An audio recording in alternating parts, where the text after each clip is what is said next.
delight of the local fans from Great Britain. This might be one of the few chances he has to race on home soil, and he made the most of it. Tight roads, tight conditions, nervous moments at the back of the peloton. Here's Zandio going down, and Brett Lancaster falling right on top of him. Watch his head, watch the car wheel. Oh, man. Anything can happen on the open roads, and Mark Cavendish, a few kilometers later, crashed into a spectator standing along the side of the road. He went down. A crash happened just past that at the bottom of the last climb. This would catch up Robbie McEwen, and he would have a long chase to get back into the field. He needed his teammates. He had his teammates. He rejoined the peloton and then infiltrated the ranks. Absolutely demolishing the other sprinters. This is bad for your morale when a guy comes from so far behind and shows such a clean set of wheels to the field. Robbie McEwen, the fastest man in this race. Bob, after expending all the energy necessary to rejoin the peloton, getting hurt in the crash, how is this possible? It's almost impossible. Boonen feels McEwen coming. He tries to jump, but there is absolutely nothing he can do to match the accelerations of Robbie McEwen. Thor Hushovd in the green jersey on the right-hand side of your screen couldn't do anything either, and McEwen does a great job to honor the effort that his teammates made to bring him back into the peloton. What a great day for the Australian sprinter on the Predictor Lotto squad from Belgium. These are three of the best sprinters in the world, and McEwen just completely outclasses the field. Now, for a second straight day, Cancellara, Fabian, the Swiss rider for CSC, wears the yellow jersey, Le Maillot Jaune, after winning it in the prologue. His lead over Andreas Kloden, who still says he is riding in support of Alexander Vinokurov, is 13 seconds. Then it's David Miller, who grabs the King of the Mountain jersey. More on that in a moment. George Hincapie from Discovery, and then Bradley Wiggins from Cofidis. Gusev in the white jersey there, 6th. And Hushovd moving into the top 10 with those time bonuses in 8th place. Michelob Ultra's highlights of the overall standing. So there you have it in the race for the yellow jersey. But what about what Robbie McEwen did? How much does that separate himself from the other ones who we consider to be great as well? I know, that's really an amazing effort by McEwen. Boonen, one of the fastest men in the world, also Thor Hushovd, of course, and there's lots of other fast sprinters, but McEwen in a class of his own, he's a few steps ahead. Remember, add up all the times, and there you have the leader for the yellow jersey, the one who's been the fastest overall. Then along the way, there are other battles, and then, of course, there's a way to impress as the youngest rider in the field. We're talking about the 4 different jerseys that can be won and worn here in the Tour de France. We start things off with David Miller, whose effort yesterday puts him in polka dots, even though there were no real mountains. Saunier Duval doesn't have really a GC contender to speak of. They need all the publicity they can get, and David Miller out on his breakaway, 3 categories climbs out on the race route. And Miller was going through the last climb after having won the first climb. That gave him enough points for the polka dot King of the Mountain jersey. There he is on the right-hand side of your screen in yellow. So here we go. Cancellara in yellow, David Miller in the polka dot, Robbie McEwen in the green, as we've said, and Vladimir Gusev on Discovery wins the best young rider. We will take a break here on the Saab Tour pre-race show, and we'll break things down with Phil and Paul, plus we'll make our picks and see who made the right ones yesterday. This is stage 2 of the 2007 Tour de France on Versus. The 2007 Tour de France pre-race on Versus is presented by Saab. Once you've built jets, you don't build just another car. Saab, born from jets. Saab was founded by 16 aircraft engineers. Their spirit lives on in the turbocharged 2007 Saab 9.3 Sport Combi. With all the storage space you need, an estimated 30 miles per gallon, and a starting price under $29,000, you're closer to owning a jet than you think. Saab, born from jets. Log on to Versus.com/fly to the finish for your chance to win a 2007 Saab 9.3 Sport Combi and a new Cervelo bike. This summer, Versus is bringing the stars, the stripes, the painkillers. It's gonna be a red, white, black, and blue summer. It's just something that you're either willing to accept or you're not. The toughest athletes are gonna dish it out and take it on the chin. The competition is on, and the cost of victory is paid. The Versus, red, white, black, and blue summer. The suffering continues. Pain's a good thing sometimes. All summer long. We're in Belgium, and I've just been told by a lifelong resident of the country that there are actually 4 languages here. You've got Flemish, you've got French, a mixed, and then a German area, but as usual, not everybody agrees with that, do we, Phil? Well, yes, but just... Well, you just said no a minute ago. You said there were only 2. Well, there are really French and... well, no, they speak English here, too. Well, I suppose you could say this is a multinational country, because of course it's the heart of the European Why Union. do you guys have to make everything and of course so you've got complicated? Shape. You've got the Americans down in Mons. I mean, everybody's here, basically. And you Center of the lived here universe. for a while, did you? I did, actually. I did live here. So that makes you sort of a Flemish kind of guy. Well, I like the Flemish But better Paul, than they're the only French. 40% of the population paying 60% of the taxes? That's the one thing that the Flemish people are always complaining about. They reckon they pay all the taxes, and the French-speaking people, they're the ones who spend it all. They could use a little pick-me-up. Maybe they could use a little stage 2 description in Flemish, courtesy of Bob Roll. Bob, take it away, would you, man? De ziel van Dunkirk, 168 kilometer in de Bangkok and also with the wind coming from the relaxed half. Ghent is the aankomst and the spurters coming out at Dunkirk starting it. Belgium aan de Vlaamslaan en Gent voor de finale in de aankomst. Ja. Paul, take over here. Ik denk, wanneer u kunt kijken, de parcours van de dag, dat is allemaal plat, niet een berg op de reizen. En kijken een klein beetje voor alle de mensen met de goede spurtjes. Natuurlijk, voor ons, het is Tom Bonneke. U wil in de aankomstlijn overwinning, ik denk. Dat is niet waar, Bob? No. Loosely translated, it's about 100 miles and it's relatively flat. Look for another sprint finish, slightly uphill here in Belgium. Time now for the Saab performance predictions, and all I have to say is, Phil. What do you want? Get rid of the jersey. You've lost it. You've lost it. Thank you very much. Sorry. It's a proud day for the Americans in the UK. We were able to pull it off.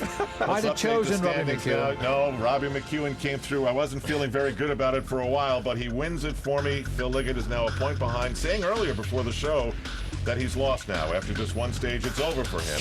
Bob Roll and Paul Sherwen are right there at 2 points. So let's see. It is Paul's pick first. Are you going for a home win? Well, I think I've got to really. You've got to think about our man Tom Boonen. He's racing on home soil. He wasn't fantastic yesterday, but I tell you what, he wasn't too far away. And Tom, I think, knows how to rise for the occasion. He wants to get the victory if he can. He's, I think, got a good team. He got it wrong yesterday, but today, when he comes onto homeland, riding here right in the very heart of the Flanders, we're going to see onze Tommeke with the overwinning van de dag. And I think that was Belgian music, but I'm not sure. Bob, your pick. Are you worried about his injuries or not? I'm not too worried about Robbie McEwen's injuries, but yeah, 2 in a row for Robbie McEwen. He was so clearly superior to the others on yesterday's stage that I don't think Tom Boonen is going to be trying to take over my man Robbie McEwen. If you can just see the acceleration there, it's obvious he is a cut above the rest of the field. I'm going to go with Robbie McEwen. If his injuries slow him down a little bit, he'll at least get some points for me for sure. Now, Phil, last time we saw him, Mark Cavendish was a little bit of a mess. You're not worried? Well, no, because, you know, that's the first time that Robbie McEwen's had a lone win instead of going for a sprint victory. And I think that now when we do get down to a real sprint, Mark Cavendish will win. He had his problems yesterday, his very first road race stage in a Tour de France. Of course, he's a little bit naive and he started shouting at the crowd. He hit one of them anyway. And then when he finally got back on his bike, he couldn't catch up. He was third from last on the stage. He will make amends today for Britain. You had something to add? Well, he didn't try to hit a spectator. The spectator was standing in the road. Well, that was unlucky. It wasn't bad driving. Now, I'm going to go with a man who's just too darn good to be shut out for an entire season. That's Thor Hushovd, who has shown us so many times that he's got the goods to keep up with the McEwens of the world. But this year, he just hasn't been able to do it, not even in his own national championships. That's why I think he's going to break through today and find a way to win. Am I crazy? Well, you are, because you've spent the last 3 years picking Thor Hushovd every time we talk about And the he's come sprinters. through just about every time. I reckon he's the only name that you know. Well, there's one or two. We'll take a break here on the Saab Tour pre-race show.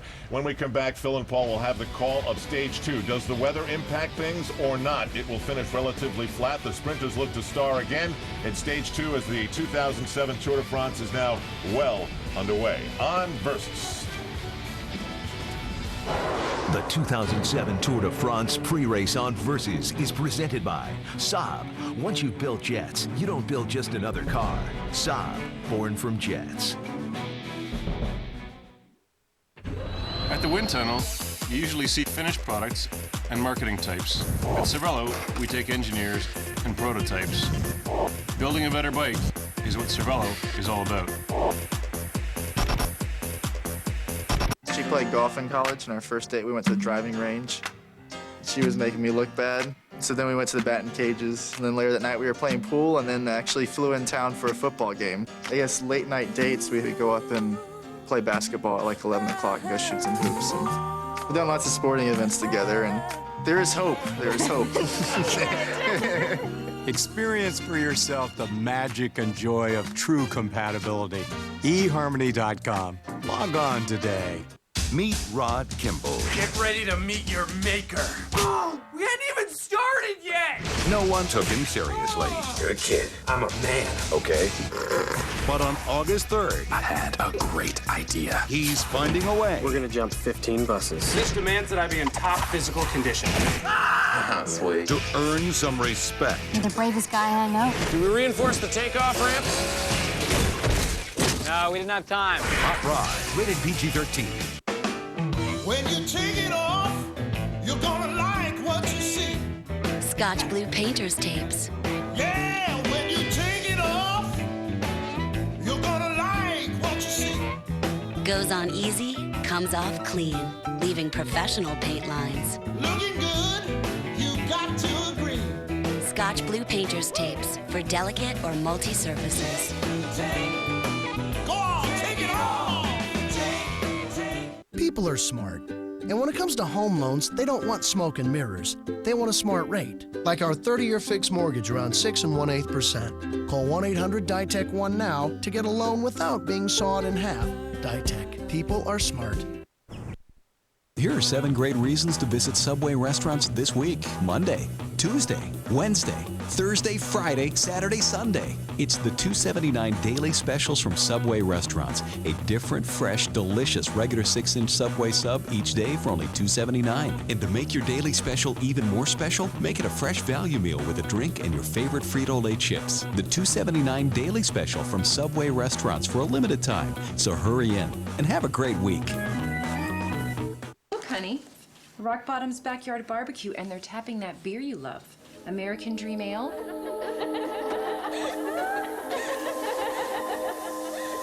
Hey, you're doing it again.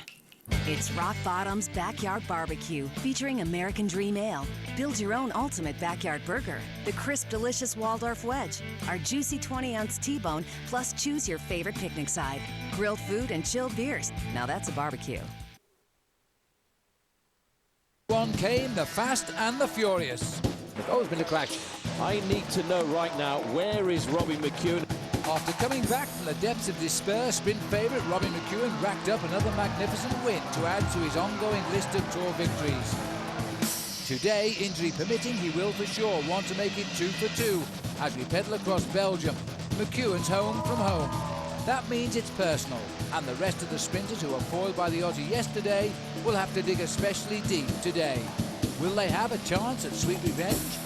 The rubber rips through Belgium as stage 2 of the Tour de France rolls on.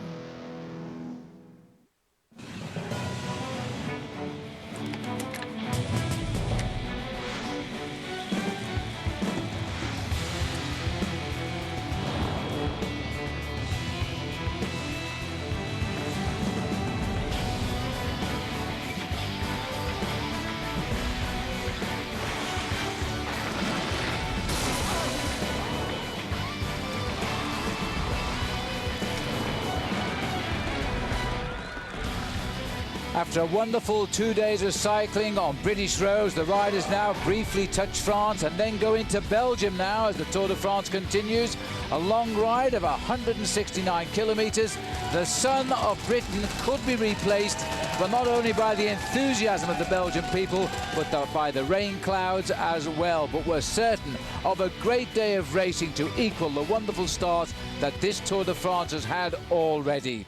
Hi everybody and welcome back to our coverage here on Versus. I'm Phil Liggett, joined by Paul Sherwen. Well, we're still pretty fit after 2 hard days of commentating, but yesterday, Paul, what a marvellous full day of racing. Well, I have to say, I think a marvellous weekend of racing Yes. in England, Phil, because I don't think the Tour de France could have expected and wanted a better start than that. It was absolutely magnificent. The crowds were phenomenal. Even the riders this morning in all of the press across Europe are saying, I've never seen crowds like that before. But it was great for us as well. We had a Brit in the breakaway for the whole day, and I have to say, that was one of the most exciting sprint finishes I've seen in the last couple of years. That's right. Crashes as well in the crowd. The riders saying they've never seen crowds like it in all of their racing careers. But the man who came through in the end after a crash was the fabulous sprinter Robbie McEwen. And he claimed that the leaders at green jersey. He's won it on 3 occasions. We'll concentrate on this competition today, of course, because this is for the most consistent sprinter of the race. And Robbie McEwen here, I don't believe he believed he was still working in a daze here.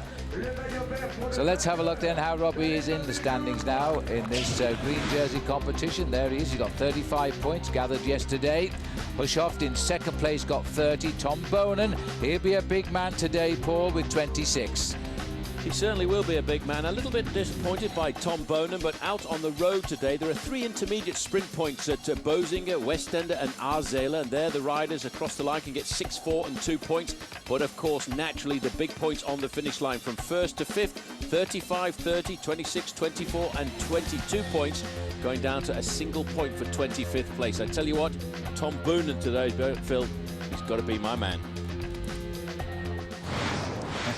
Well, we're going to find out very, very shortly now as we go to our pictures here. We're in Belgium already, the race moving away. A little bit of rain at the start in Dunkirk today. These are the lovely chateaux which are tucked away in East and West Flanders, which is where we're racing through today. We've had 1 sprint result. It came at Bozinga at 45 kilometres in. The 3 breakaways, they're still away, by the way, is Cedric Hervé, Ruben Perez and Marcel Seeberg. There they are. They got away 18 kilometres in. Around about 11 miles into the race, building a lead now of 5 minutes. All of these boys blazing, pioneering, Paul, their first Tour de France trail. I think everybody excited after having a wonderful weekend in the United Kingdom, and now that we're actually sort of right on the continent, having left France behind very early this morning, these guys, I think, want to try and, as you say, blaze a trail. They're trying to build up an advantage if they can. It's currently up to the 5-minute mark, but I think with so many great sprinters in the race and the sprinters' delight at the finish line here in Ghent, I think once again we'll see a very similar scenario to that of yesterday when they get chased down towards the end. Yeah, I think you're probably right. Dry roads at the moment and everybody fearing the strong winds which tend to blow here, but they're not here today, very strangely. Now we're going to show you during the coverage heartbeats out on the course. We should have them on us in the sprint finish, Paul. But these are the riders who have heart rate monitors today in the peloton. Not all of them. We've given them to the ones we could find at the beginning, and we'll be reading what the hearts are doing as they come towards the finish. I see Christian van der Velde has volunteered for a heart rate monitor today. He's the American rider on Team CSC, and having yet another, what we hope will be for him, a great tour. Well, this is the beauty of England behind us now, but this is a wonderful active part as far as cycling is concerned now in Belgium here, as the Belgian flags fly proudly, and the crowds will be big, believe me. This is the hotbed of cycling here as we race towards Ghent. Well, the bells are ringing, and it's not Sunday, it is in Monday, of course, now, and the riders having left Dunkirk briefly on French soil, a little hors d'oeuvre before we finally go back to France tomorrow. But now we're continuing our journey into Europe as we race to Belgium and Ghent. Paul, I used to live when I was a young cyclist in Ghent. It's a wonderful place. The people are completely cycling crazy, and they're all experts. Every one of these people, they go out a number of times throughout the year to watch bike races. The local bike races called the Kermes courses. They're short circuit races of around between 6 and 10 kilometers around the circuit. And I tell you one thing, everybody gets very excited about the sport, and somebody's let the balloons out today. Well, this is very typical of the atmosphere here. Our cameraman's gone behind the balloons that peek around the corner. The volunteers to ring the bells probably didn't want to ring the bells because it means they've missed the passage of the Tour de France. But no, the bells are ringing. French gendarme, as he was on British roads, now on Belgian roads, waving the flag of danger as the riders split for this obstruction in the road. It did cause problems on that stage yesterday. We saw the Australian Brett Lancaster fall heavily.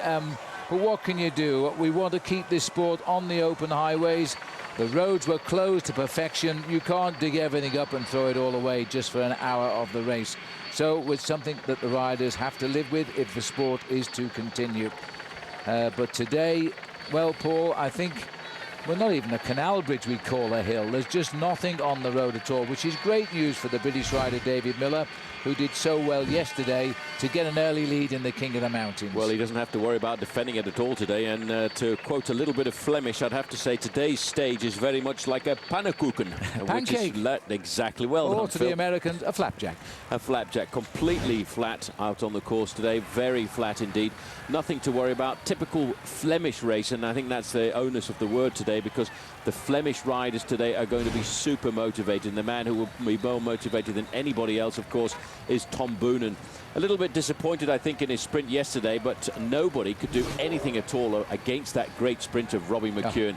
And I really wish that we could have had a camera on Robbie McEwen to see how he got his way through that field of 150 riders in front of him in the last 3 miles. A pure adrenaline sprint. He got to the front in time to race for the finish. He made the world's fastest finishers appear as though they weren't taking part in the same race. It was an amazing finish. But here we go, as we now see the 3 leaders trying to build on the lead, and they are at 5:45. Just looking here, this man at the back here is the leader of the Tour de France right now, because that's Ruben Perez. He was the nearest to the yellow jersey at the start of the escape. And at the moment, it looks as though he's well in the lead now with 5:45 is the official time gap. All 3 riders never ridden the Tour de France before, as they now continue on what is the long road to Paris.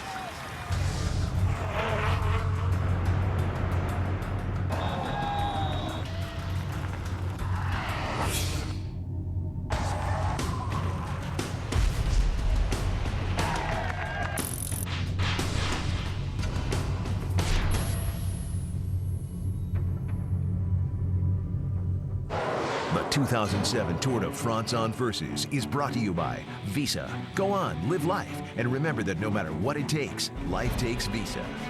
And by Michelob Ultra, live life to the ultra. And by Star Motorcycles, we build it, you make it your own.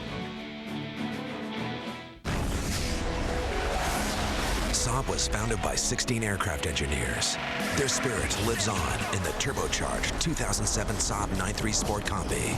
With all the storage space you need, an estimated 30 miles per gallon, and a starting price under $29,000, you're closer to owning a jet than you think. Saab, born from jets. Log on to Versus.com/fly to the finish for your chance to win a 2007 Saab 9.3 Sport Combi and a new Cervelo bike.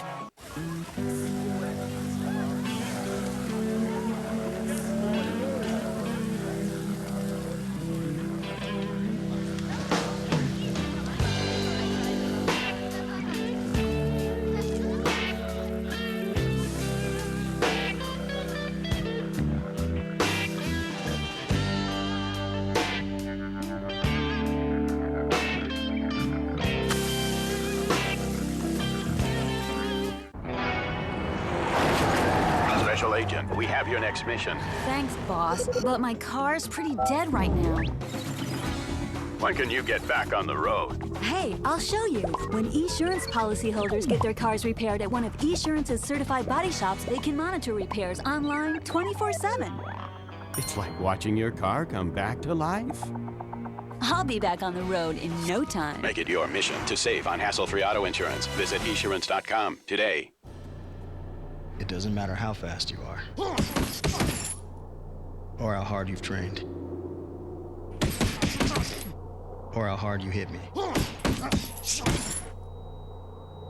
Because I fought you in my head 100 times before. And I win every time.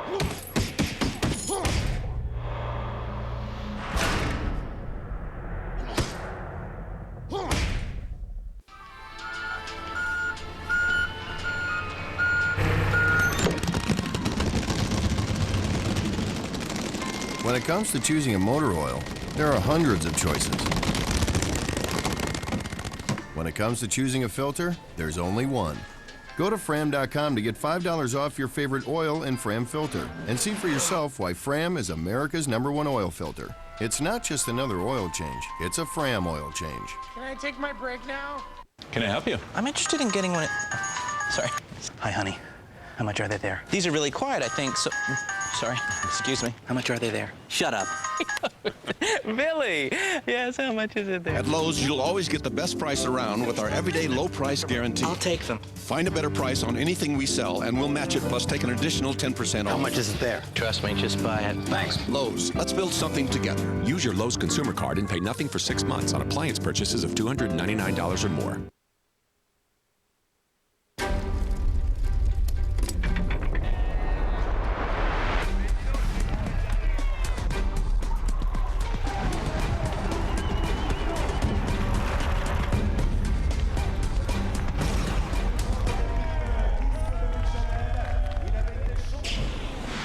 Yes, I think yesterday you would have got odds at 100 meters to go of about 100 to 1 on Robbie McEwen winning that sprint. And then his acceleration, well, as I said earlier, made everybody look as though they were standing still. A remarkable recovery by Robbie McEwen that left the most hardened race followers saying, how on earth did he do that? And Robbie couldn't tell us either, by the way, when we chatted to him at the finish. There's one of the many canals now which twist and turn through this beautiful city of Belgium, carrying barges into Germany, into Holland, and across into France. There's the gap of 5 minutes and 55 seconds for our 3 men out in front. Now we spent a little bit of a time talking about Robbie McEwen. Well, now we can talk to him. Here's Frankie Andreu. Robbie, I know you're Australian, but we're practically finishing at your hometown here in Belgium. Just provide a little more motivation for you. Yeah, I mean, I've been really motivated for today's stage, but at the same time, it's one that worries me with the bad weather, a lot of wind. It's going to be a really nervous stage. It won't just be the guys who want to win the stage up there, but all the GC riders, all themselves, because this is a day where you could lose everything. So, it's going to be a difficult stage, but hopefully I get there in one piece. And I mean, with the injuries of yesterday, I'm really, really stiff. I hope everything just sort of loosens up. Speaking of the injuries, how are you feeling from yesterday's kind of crash before the finish? Yeah, everything's really stiff, like everything from my knee right through my back, shoulders into my wrist. But like I said, hopefully once we get going, it'll loosen up and won't be such a problem. But I'll have to see when we get out on the road. Well, obviously from training and racing here, you're used to these types of conditions. Your team, does it have a strategy for today? Is it going to control the race earlier than like yesterday, or are you going to try to wait to get some other teams to help? Because obviously you're a favorite already winning one stage. I mean, the ideal situation is if a small group, 3 or 4 guys, goes away really early in the stage and we can control with some other teams. That I think for a lot of teams, like us as well, want to protect our GC rider. We've got to keep Cadell out of trouble and also myself, and just get there in one piece. All right, thank you. Thanks. Well done, Robbie McEwen. Yes, 12 stage wins in total now. He joins Eric Zabel, who also rides this race. He holds the German record for stage wins. He has 12 as well. So they might go head-to-head today. Who knows? Well, the sun has crept out just for the moment. It's right behind the riders. That's our board man there. 5 minutes 55. It's taking him a while to get between the peloton and the leaders now, because 5:55 is a good gap here. Nobody's going to take too much of an ingest just yet. It won't always stay this way. By the way, the one poor chap who crashed out yesterday, Gonzalo, is in fact in his second Tour de France. He lasted just a day. Team car in front of him while he was at the back amongst the cars taking drinks from his team car. Once he started to race back up to the leaders, a team car in front braked violently. He had no choice. He went straight into the back of the team car, and his shoulder hit the rear windshield and it exploded. And so he was quite badly shaken and went to hospital. Well, we have on the computer a little bit of access, of course, to some of the riders' heart rates, and one rider's heart rate I'm looking at the moment is Christian van der Velde. He's one of the riders at the front end of the main field doing some work for Team CSC. His beats per minute, BPM, is 117, which is actually basically very much, Phil, I'd have to say, almost a training ride for Christian van der Velde at the moment. That will creep up as we get to the latter part of the race. An average professional athlete has a maximum of between 180 and 190 beats per minute. And I'm sure that as we start to chase in the latter part of this race, that's the sort of level we'll see Christian van der Velde getting up to. But for the moment, he's quite happily defending the lead of Fabian Cancellara, his teammate. And that's why Christian van der Velde is up at the front end of the main field, but just tapping out a fairly nice rhythm. Cancellara leading the Tour by 13 seconds, gained in the prologue time trial in London. And that's over Andreas Kloden. Kloden, the best of the pre-race favourites to score well in the prologue, and he sits on top of all the favourites. We won't be calling Cancellara a favourite to win the Tour. He will slip away. But what a great weekend it was for the Swiss people, Swiss athletes rather, in England, because Roger Federer also became the Wimbledon champion for a record equaling 5th time straight, where he joined Bjorn Borg. And so the Swiss, small nation of Switzerland, had a lot to celebrate while the sporting weekend was taking place in Great Britain. And now Cancellara hoping to carry this jersey for a little while yet as we course our way down towards the Alps. Not sure if you just caught sight of that small little yellow addition to the bicycle. If you look at the back, the center of the rider's wheels there, they have a small transponder attached to their bicycles. That's to give us a very quick result as soon as the riders cross the finish line. The only downfall of that, and we've had it once or twice in the past, Phil, is if a rider has a mechanical incident on the run in towards the finish, we actually get the position of the bicycle across the line and sometimes not the rider. So you've got to be very attentive. It's not foolproof, because if they change bikes with each other, which happens, then the wrong rider gets the win. But it usually comes right in the end. Well, the weather forecast for the day was rain and thunderstorms, but looking out here across the Flanders, it looks absolutely superb. And I think, looking at the skies here in Ghent at the finish line, fingers crossed, I think we may well have a dry and safe finish too.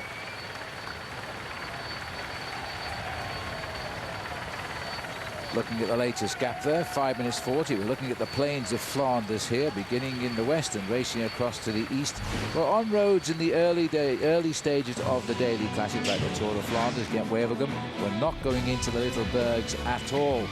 These riders enjoying the long journey today.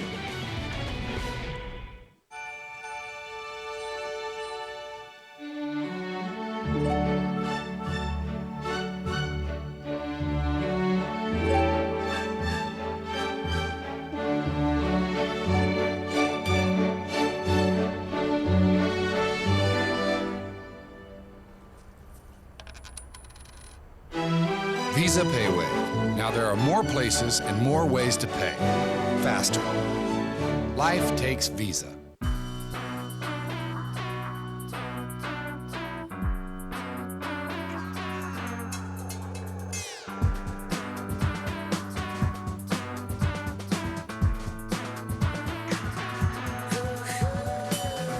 Your life doesn't have one dimension. Neither should your beer. Michelob Ultra. Because you do more. It does too. Live life to the ultra. My computer and I go everywhere together. I keep all my photos in here. Design ideas are forwarded to me from Paris, Milan, and London. I love taking underwater photos too and emailing them to my friends. With my Happy Hearts Fund, we raise money online to rebuild schools. I feel blessed to have survived the tsunami so I can help others. HP Pavilion DV2000T with Intel Centrino Duo mobile technology. When I passed the finish line, I saw his blood coming out. Yellow jersey has gone down. I got really scared, so I just lay down on the ground, lift my arm up. That was a scary moment. Hey. In the time it takes to watch this ad, you could be looking at new homes from Standard Pacific Homes using Comcast Video On Demand. It's new and it's easy. Just hit 888 on your Comcast cable remote. From the Comcast On Demand menu, select Real Estate and find Colorado's great new homes. Walk through Standard Pacific Homes' newest communities right now at Colorado Homes On Demand. While other kids were playing games, Jenny was building sandcastles. No one thought she'd ever live in one, Except for Jenny. Go inside the world's most extreme homes. All new series. Mondays at 9 on HGTV. Find exactly what you need at Searchlight 888. Press 888 on your Comcast digital remote and go exactly where you want without leaving your sofa. Go to Automotive to search for cars, trucks, and SUVs from Denver's hottest dealerships on Searchlight 888.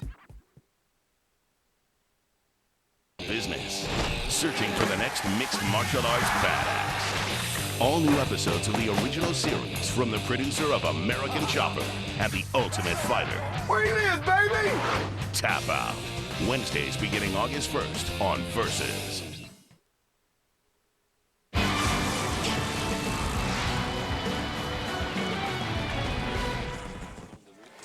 Welcome back here. We're on the leaders of today's stage number 2, but day 3 of the Tour de France. These 3 riders in the lead since the 18th kilometre. Marcel Seberg, Ruben Perez just coming into our picture, and Cedric Hervé. And they've got themselves a nice healthy lead of 5 minutes 30. And they've only got just under 60 miles to race, so they can't allow them to get too much more on that lead. It's down to 5 minutes as we speak. There's the big peloton out there. And look at that. That must have been expensive to build your own grandstand to watch the peloton go by. Well, these 3 riders are what we call the more early morning breakaway. Very often they do get caught, and very often they don't get caught. So enjoy our coverage and play it with us too. And here's the question for you then, and here's what you have to do. Now, tell us what you think. Will the 3-man breakaway today be caught by the big peloton for a bunch sprint? Text your choice to 837787 or go to our website, which is versus.com/TDF poll, or text in quotes Tour 1 for yes and Tour 2 for no. I'd like to know what you think, and then we'll see by the end of the day who was right. I mean, the commentators are always wrong, but we try to win occasionally. Well, there we are. There's the peloton coursing through the town down here. Massive big bunch of riders. 185 of them, only 1 rider out of the Tour so far. Well, from the helicopter there, we're around about 1,500 feet by the look of it over the peloton. Chance to see those little yellow transponders on the rear seat stay of the bikes. And this is Ruben Perez, just a few seconds off the yellow jersey at the start of the day. He's now well in the lead, on the road, of course. But the peloton has started to pick up the tempo, Paul. It's coming down to 450 now, so it looks as though the chase is on. Well, I think everybody knows the tactics for today, and Cedric Vasseur was saying before the start of the race, Cedric Vasseur, a former teammate and yellow jersey wearer in the Tour de France, a teammate of Lance Armstrong. But here, a teammate of Tom Boonen said, the teams of the sprinters today, Phil, will do everything at all costs to make sure the sprinters have their own chance of winning. And I'm sure that that is in the back mind of all of the CSC riders. They know that if they keep this gap at a reasonable level, in the last 30 or 40 kilometres, they'll get some very keen assistance from Predictor Lotta, who I think will hope that Robbie McEwen doesn't fall off today, because I wonder how much he could win by if he was in the main field instead of chasing for 20 kilometres.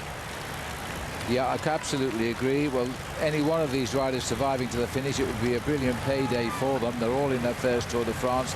They haven't had great victories to their name over the past, but they're young riders coming into the sport. The most experienced of them is Cedric Hervé, who is currently 4 minutes 15 behind and almost last man in the Tour de France following his prologue time trial. And he's looking for a win. He's only ever had 1 win in his career, by the way, and that was the Grand Prix Plumelec, which is a very popular race over in Brittany, isn't it? It's a very difficult race as well. In fact, they had a start of the Tour de France down in Plumelec many years ago, and there's a massive big climb, so he's obviously a fairly well experimented rider.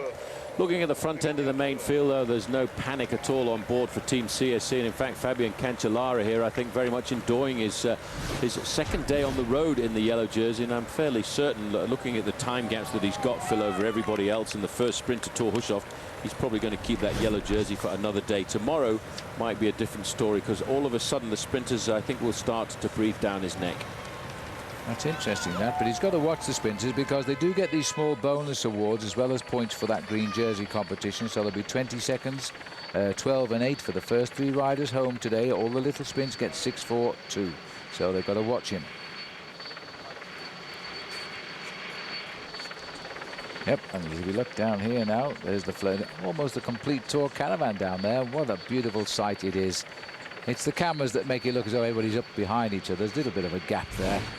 But as the riders continue to come towards us, let me remind you now of our competition as well, as it is time now for the Saab Watch and Win sweepstakes. Don't forget, log on to versus.com, this time /fly to the finish every day during the tour for your chance to win a Saab 9.3 Sports Combi and a Cervelo carbon bike. Today's keyword, which you must have, where else are we? We're in Belgium. That's the keyword. And a nice view of all of the riders here. A little less intense at the back of the peloton. Not like it was for poor Mark Cavendish yesterday when he clipped the spectator near the end. Well, these are the three leaders. Time for a drink there for Marcel Seberg. And the man who is putting in the highest work rate on whenever we see the caption which tells us percentage work, I'm not sure how that works, but anyway, Cedric Hervé seems to be really putting a lot of weight behind the pedals today. Well, I think it's a little bit arbitrary the way it's calculated. It's the French broadcasters who are giving us that. So basically what they're doing is they've got somebody in the truck at the back there, and they're timing the length of time that each rider is on the front end of the main field for the previous 10 minutes to come up with a rough average speed. But it gives us an indication of who's doing the most work.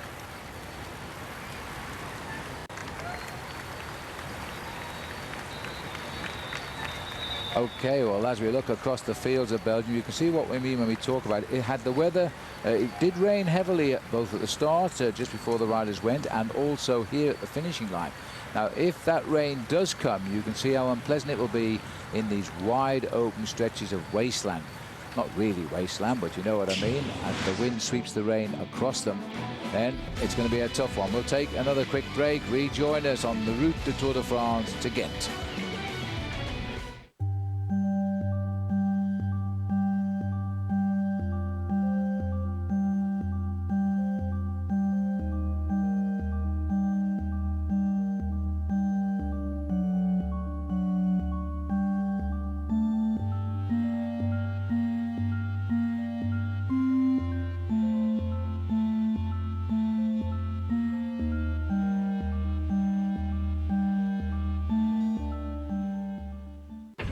At the wind tunnel, you usually see finished products and marketing types. At Cervelo, we take engineers and prototypes.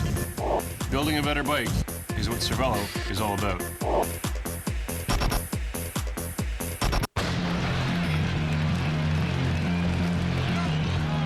Introducing the biggest stride in sports drinks in over 30 years. New Accelerate with protein. Proven to increase endurance up to 29% over your old sports drink. So while others fade, you can stay strong. Sweat smarter. Don't fade. Accelerate.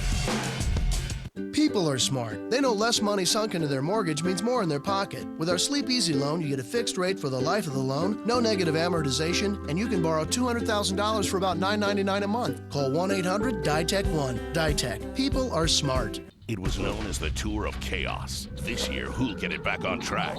Alexander Vinokourov, the most dangerous, determined, aggressive, and holding a grudge. Alejandro Valverde has all the tools to win it, if he can finish. Dennis Menchov, a good rider needs a great team, and he's got one of the best. Levi Leipheimer, new style, new team, and visions of a ninth straight American victory. The real drama continues. The Tour de France. Stage 3, live tomorrow, 8:30 a.m. on Versus. I hear you're still looking for me. Born? On August 3rd. Why did you come here, Jason? Someone made me what I am. And I'm gonna find him. Born comes home. He has our entire playbook. Names, dates, ghost sites. What makes you think he's gonna put it together? It's Jason Bourne. He already has. Eliminate the threat. The Bourne Ultimatum. I remember everything. At eHarmony, we match you across 29 dimensions of compatibility. And right now, not only can you log on to eHarmony.com and get your personality profile, you can also review your matches all for free. Aren't you curious to see who you would be matched up with according to compatibility? He loves me for me. Visit eHarmony.com and discover what so many singles have found. Log on today and review your eHarmony matches absolutely free. eHarmony.com. Welcome back to the Peloton in the Tour de France. The gap's slowly but surely coming down here at 89 kilometers to go to the finish. 4 minutes 30 seconds it is just now on this stage from Dunkirk, France to Ghent in Belgium.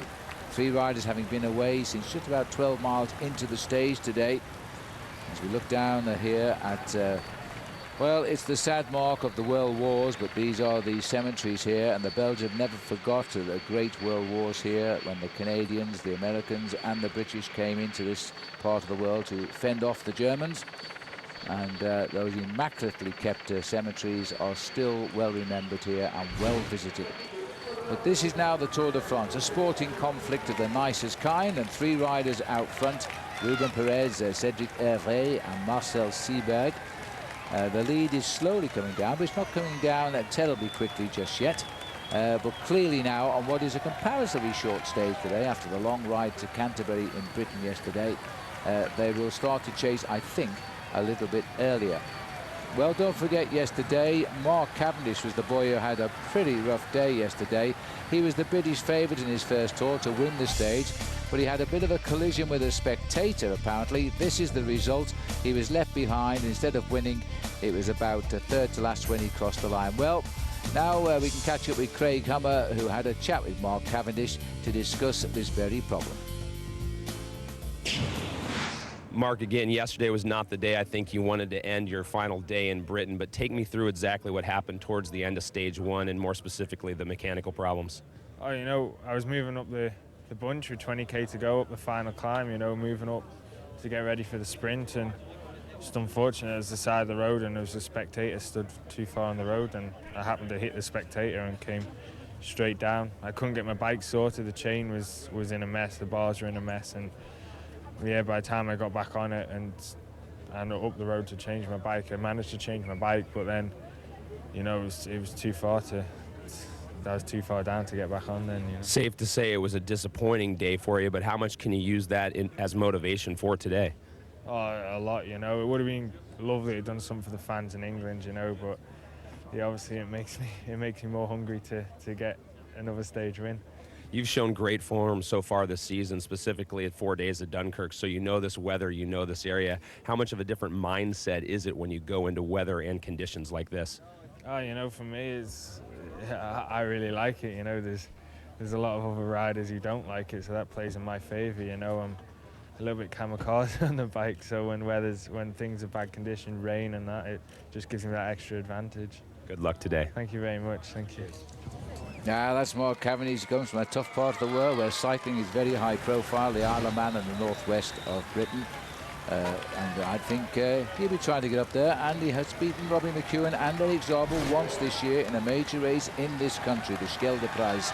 So if he gets his shot, he'll be going for the win today for sure. Latest time gap, Paul, 4 minutes 27. We're heading up to the second sprint. We're in Westende, which is 87 kilometers to go, 81 kilometers covered. And I don't think we're going to see a sprint. It was an Indian file over the finishing line of the sprint at Boisinga. Hervé, Perez, Seeberg it was then. We've got Perez at the front at the moment, followed by Hervé and Seeberg. They don't look like riders who are worried about the small points for the goal. Well, you see, the commentator can never win because it looks as though Hervé wants to have another win here, but he's got this time. He's going to be challenged by Marcel Seeberg, who thinks that you can win one in the breakaway, Cedric, but it's not your place to take all of the day's prizes. He was looking down there in a rather unhappy manner at the acceleration of the Frenchman there, saying, look, we've all been working equally today. Yes, you're right, they're not interested too much, Phil, about the points that are available out on the course. They're not too worried about the points classification. And if you have a look at this again, you can just see the power here of Seeberg.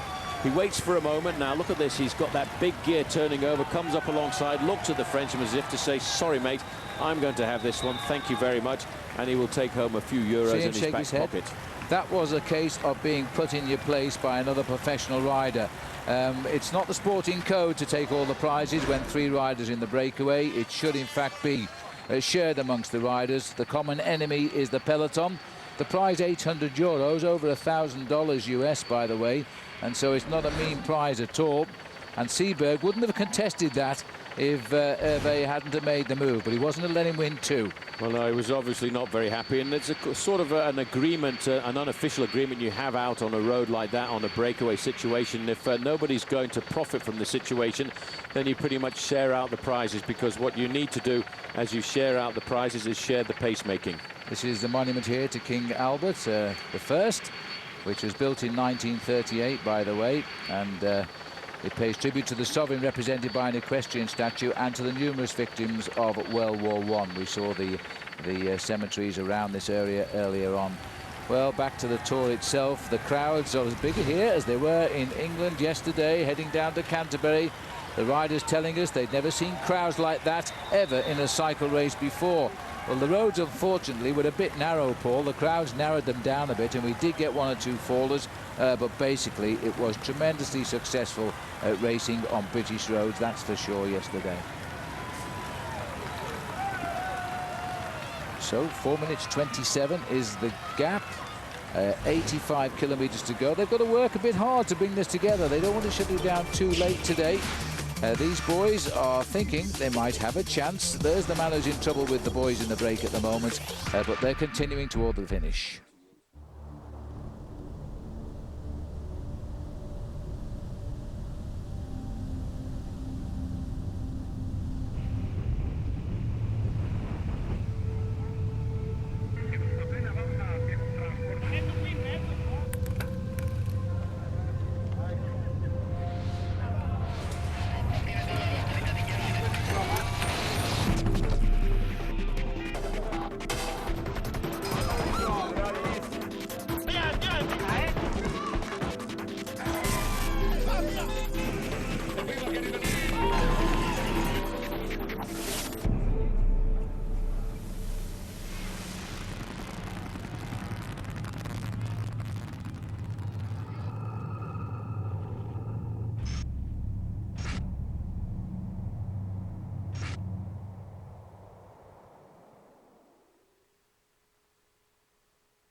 World Team Tennis on Versus. This week, Pete Sampras and the Breakers take on Anna Kournikovas Capitals.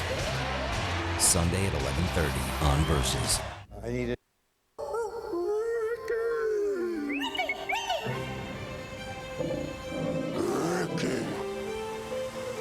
Ricky. The new Subaru Outback with road gripping all-wheel drive, low emissions, and a price starting at just $21,995. So anyone hearing the call of the wild can answer. Lease a new 2007 Subaru Outback for $0 down and only $249 a month at Flatiron Subaru in Boulder. While other kids were playing games, Jenny was building sandcastles. No one thought she'd ever live in one, except for Jenny.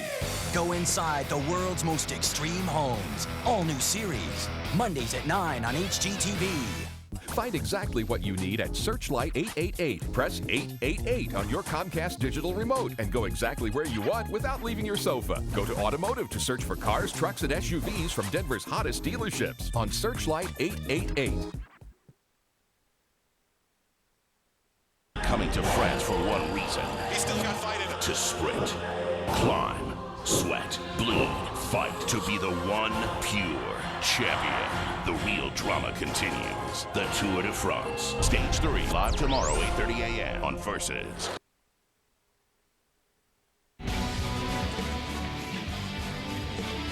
Welcome back to the Tour de France. We're on Belgian roads now. Goodbye to France. Very briefly, we were there this morning. The gap is 4:40. 3 riders are heading towards Ghent ahead of the race, and it's only just over 50 miles from the finish. Team CSC are the team in charge. There's the Peloton down to the bottom right of a picture. Now, don't forget, World Team Tennis. Tennis like you've never seen it before, featuring some of the biggest names to ever play in the game.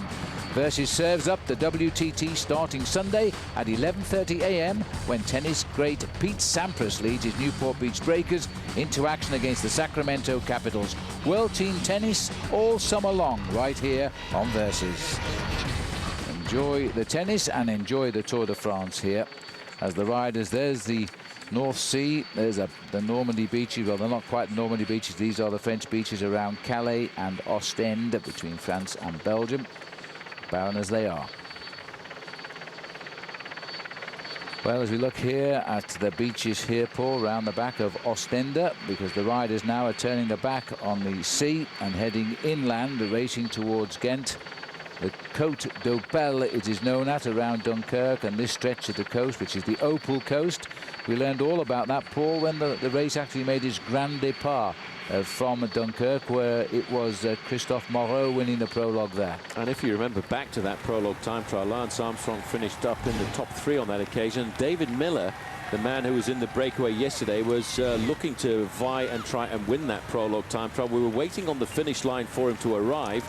And when he did eventually arrive, he came with his very impressive skin suit shredded into pieces because he'd actually decked it going around one of the corners just a little bit too fast. Well, lovely crowds here. We expected the big crowds here in Belgium, of course. These are the people who know exactly what is going on. 3 riders being cheered all the way. Tour de France flags being held out there from the Belgian windows. The riders getting away today, 18 kilometres into the 168-kilometre stage. If they stay away to the end, they'll be away for 150 kilometres, which is approximately 90 miles. And the holding again now. They were coming down, but at 4 minutes 30, we seem to be pegging. And just on 50 miles still to go. And no Belgian rider in the breakaway, goodness me. Well, I think we'll have to look to a Belgian rider down towards the finish line. I'm sure that's what they're all hoping for here this afternoon. Just meandering through the feeding station here, and it's always a lot safer to be in a leading group of 3 riders. And see how the crowd have gathered here. They're moving onto the road because they know that this is probably the best place on the tour to get the free souvenirs, and the free souvenirs will be the bags that these riders pick up. And once they've transferred the food and drinks out of those bags, they'll pass them out into the crowd. But I tell you what, I think everybody's looking for a free bag this afternoon. Well, we're still in West Flanders here in Belgium, and we have the great Tour of Flanders, of course. It covers similar roads here. First 100 kilometres of that great classic are spent around these coastal roads, which are very flat and usually very windy, but no wind today. And then they race into East Flanders, and then they will go into the little mountains we call bergs. Not so today. The organisers unusually kind to the Tour de France. They're not taking them into the hills at all, and there's no severe stretches of cobblestones either, so they're just going to race down into Ghent for the big finish. We actually finish right by the old indoor velodrome here in Ghent, and whereas there's been some marvellous indoor cycling over the years, there's now a new modern velodrome here as well.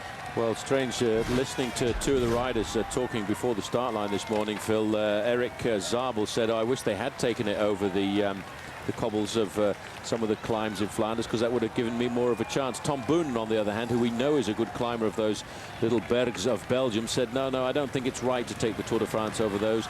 Leave those climbs for the one-day classics.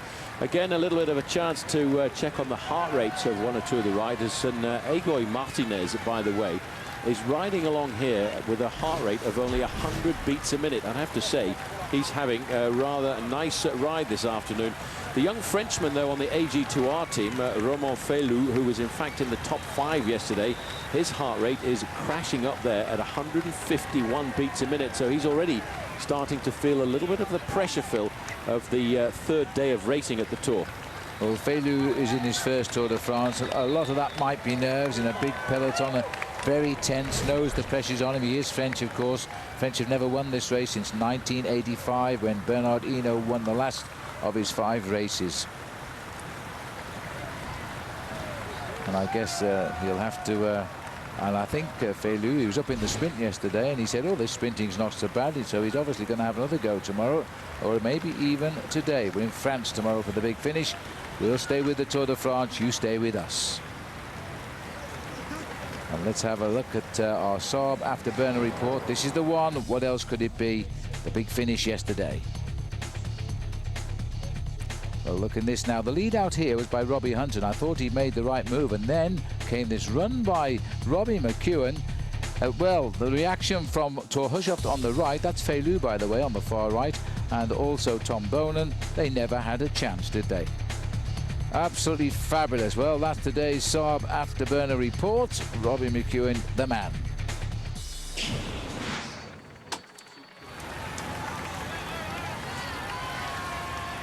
Long straight roads in this part of Belgium here now, because we are heading down towards, we're in Middelkerk. We're going towards Gistel right now in a few kilometers. That's the home of Johan Museeuw. As we then continue through Ichtigum and Torut and down towards Arzella. And that's where the last sprint of the day is before we enter East Flanders for the last 25 kilometers of the day. The Peloton and the Case d'Apon boys are now getting on the front to step up the tempo.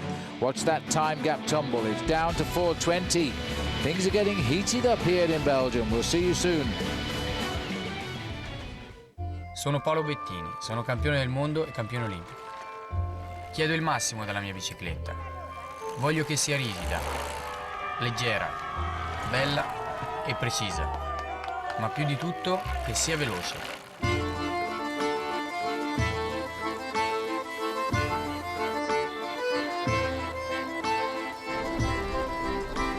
Questa è la mia bicicletta. I am Specialized.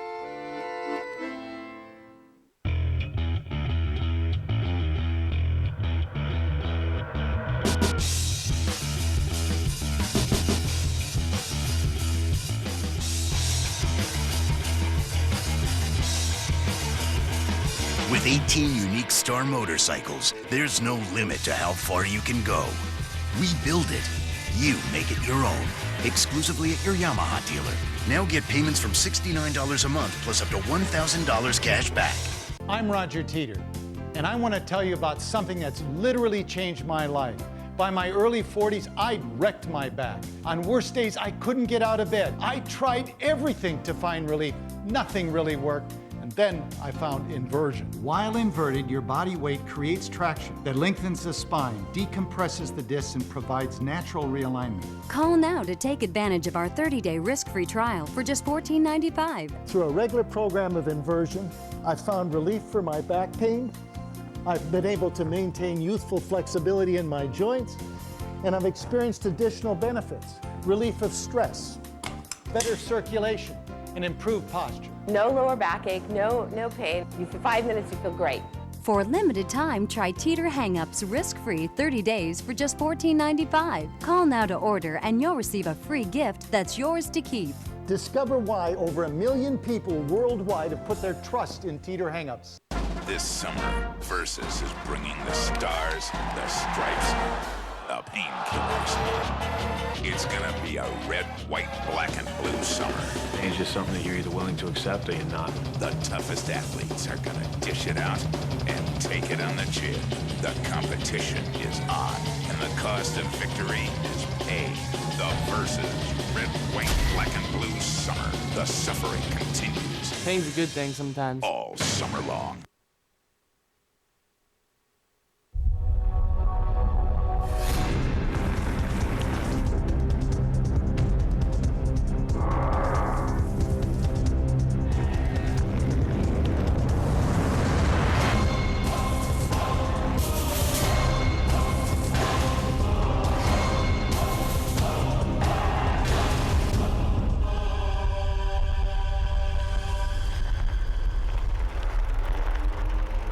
Yes, we're talking green in the sprinters, but let's not forget the race for the yellow jersey here. Fabian Cancellara is the man in the hot seat since he won the prologue in London.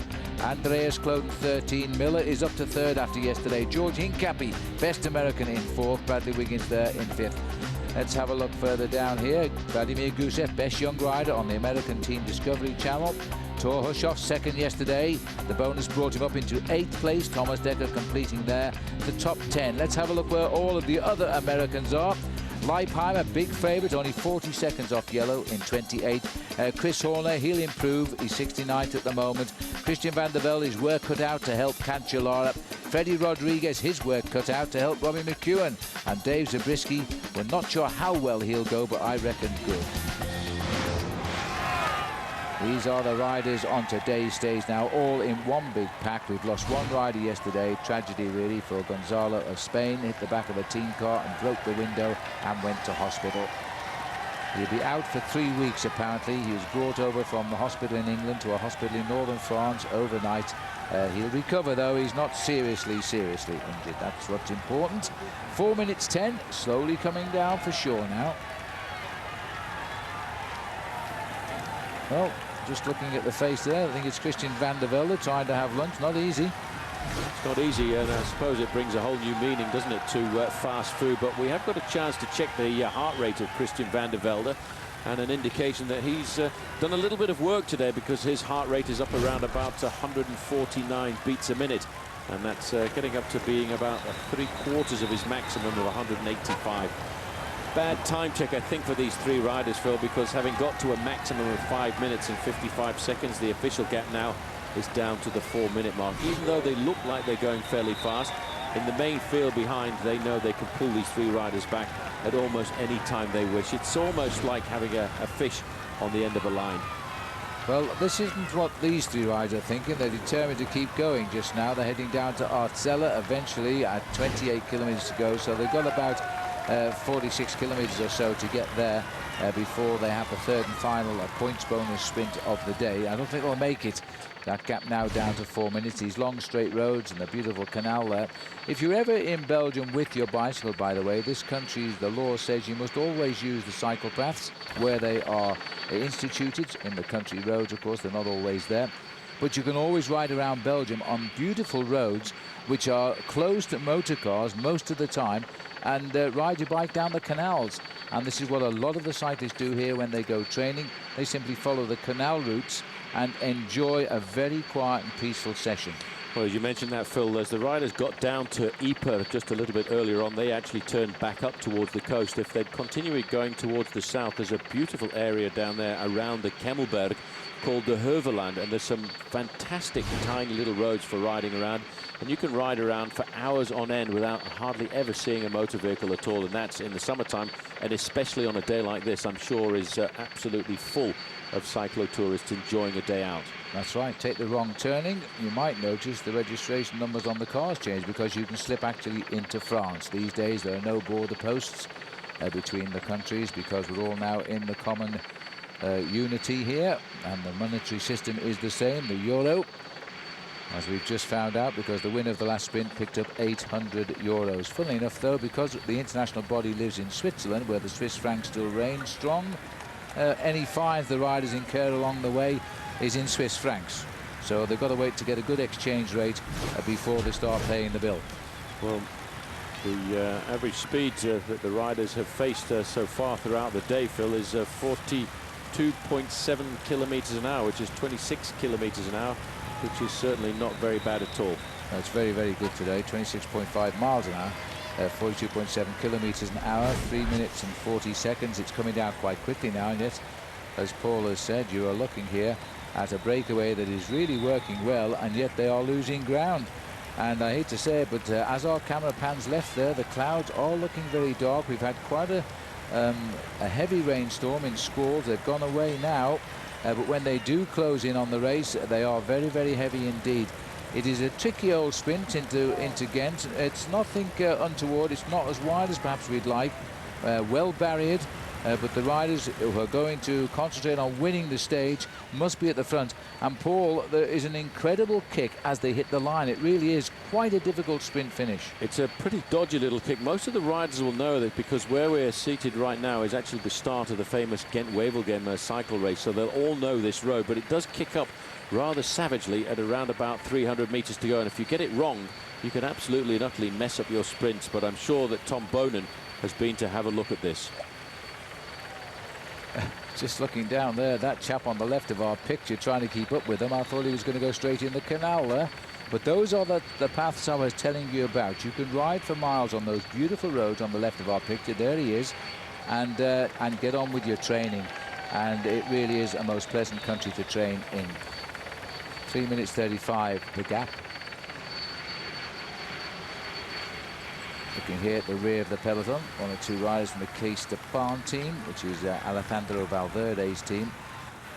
They'll be called in a little bit later when we get down into the Alps. The field more or less coming together. At the back, they're still down at the lunch boxes, I think, while at the front, it's CSC driving them on. The gap is coming down. soon we will have the battle between the greats for the green jersey competition. See you in a moment. Saab was founded by 16 aircraft engineers.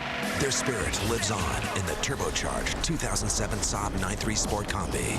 With all the storage space you need, an estimated 30 miles per gallon, and a starting price under $29,000, you're closer to owning a jet than you think. Saab, born from jets. Log on to Versus.com/fly to the finish for your chance to win a 2007 Saab 9.3 Sport Combi and a new Cervelo bike. My computer and I go everywhere together. I keep all my photos in here. Design ideas are forwarded to me from Paris, Milan, and London. I love taking underwater photos too and emailing them to my friends. With my Happy Hearts Fund, we raise money online to rebuild schools. I feel blessed to have survived the tsunami so I can help others. HP Pavilion DV2000T with Intel Centrino Duo mobile technology. Hi, my name is Femi Cancellara, and I told you a little bit something about the R3 bike. I was so happy to have it last year on the race, and it was the first time I had a bike like this. A lot of people, they say it's the best frame in the world. And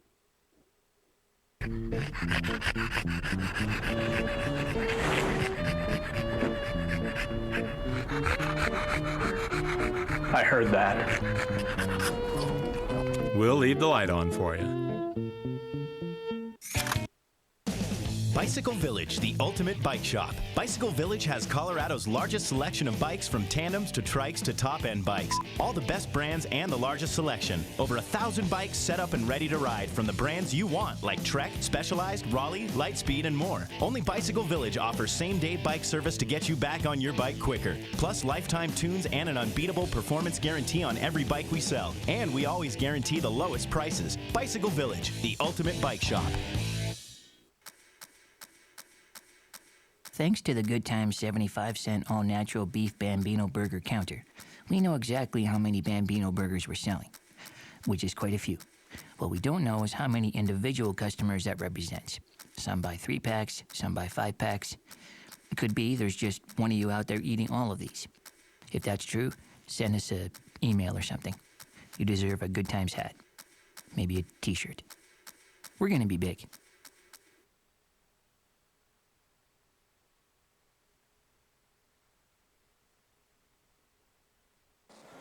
Well, there's the windmill. Behind are the thunderclouds. Will it get to the race before the race gets to Ghent in Belgium today? The pace has really shot up now, and the angles across the road of the ride is indicating the wind is also getting up because it's coming with the storm. Yes, it's the changing face of the Tour de France today as it heads from Dunkirk into Ghent. Let me remind you too, don't forget to take part in our Saab Watch and Win sweepstakes. Just go on to our website, versus.com/fly to the finish every day. And the keyword you need today is Belgium. So there you are. Enjoy that with us. Chance to win a Saab 9-3 Sport Combi and a Cervelo carbon bike. Looking from the helicopter, the riders have at last come back together. They had the little flurry. CSC rider came up and slowed them down just moments ago. And I think the reason he did that was it's time for the sprinters teams to take up the chase. Just on that little flurry of speed there, Paul, has brought them back now to 3 minutes and 9 seconds. It's also worried a lot of riders too. There was a little bit of scrambling to organise themselves, trying to move up to the front end of the main field. Christian van der Velde's heart rate, despite that flurry, has gone down a fraction. But Christian van der Velde knows how to ride himself in the main field. His heart rate dropped from 150 we were looking at a little while ago down to 127 now. So somehow or another with the acceleration, and now that's why there's been an acceleration. We look at the trees there rippling a little bit. These riders are not picking up a crosswind, they're actually picking up a cross tailwind, which is a very difficult wind to ride in as they've gone through the small town, Phil, of Histel, which is a very famous town, but not too far away from Histel is the town of Bruges or Brugge, which is a most magnificent town to visit if you ever come to this part of Belgium. It is a magical little town which is nicknamed the Venice of the North. And one thing I didn't know was one of the famous NBA basketball players, who I always thought was a Frenchman, Tony Parker, was actually born here in Bruges. So he's actually a Belgian, not a Frenchman. You live and learn every day on the Tour de France, and just looking at these very angry skies now, I don't think we're going to escape this one somehow. It's just about eclipsing. This was the forecast. The Belgians, who saw the beautiful weather we had in London, immediately ran up to me and says, it's not going to be the same when you get to Belgium. We are going to have heavy storms. It's guaranteed. Well, it looks as though they might be right. And that, of course, could change the face of the whole day of racing. They don't cancel cycle racing because of weather. They've got to get on and race through it. Almost a square block at the front now as all the teams are picking up the pace here. It is coming down, this gap. It's just over 3 minutes. And the sprinters teams now have been forced to come to the front by Team CSC. So the jersey colours have changed. One of the CSC riders came up and said, all right, lads, we're all off the front now. If they want to shirt out the sprint finish, then let them come and do the work. And so Cancellara's called off the dogs, and it's up to the others now. Astana is up there. And there's another CSC rider now having words as well with the rider. And I think the rider there from Astana is Sergei Ivanov. Yes, it is Sergei Ivanov, a two-time champion of Russia on the road race. You can see Team Astana still leading that team classification as well, still wearing those yellow numbers on their backs. They got the lead in that competition in the very first day's prologue time trial, and I think that is an indication, Phil, of how solid Team Astana is going to be once we go into the mountains. We saw them in the recent Dauphiné Libéré, a very big preparation race in France. They absolutely played with the competition, didn't try to use all of their ammunition, but just enjoyed their racing. Took a number of stage victories, including Alexander Vinokourov taking on last stage. Sadly, I think taking advantage of the crash by Levi Leipheimer, who too I thought was showing good form during the Dauphiné. Leipheimer just resting for the moment, waiting for the chance. The leaders can't get time on stages like today. They've got to wait for the mountains, of course, or the individual time trials. So they'll keep out of trouble. They'll be more concerned today about the clouds overhead and what might happen if the rain does come down. Peloton having a rethink here just now as to who is going to chase. Well, as I just mentioned, Levi Leipheimer, of course, and his Discovery Channel team. Their job today is to just look after Levi, keep him out of trouble, especially if this rain comes. They're not looking to gain time. They're not looking to take the leader's yellow jersey. They are just waiting. They do have a sprinter on the team, and he made a quick appearance yesterday, Thomas Veitkus, but he got washed away and he finished in 10th place yesterday. The finish, perhaps, might suit him a little bit more.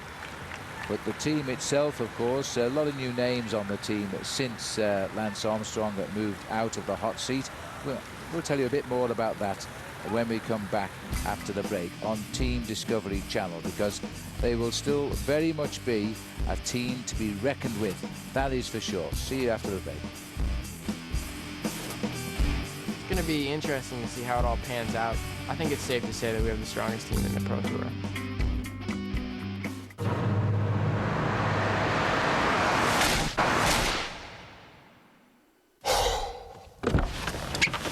Who wants to be stranded with a flat tire? Changing tires out here could be dangerous, but with these tires, I don't need to worry. Well, I guess I'll be on my way.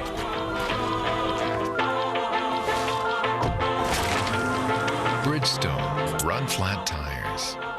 Bridgestone. Blockbuster Total Access. Like Netflix, you get unlimited movies straight to your mailbox. I got a movie.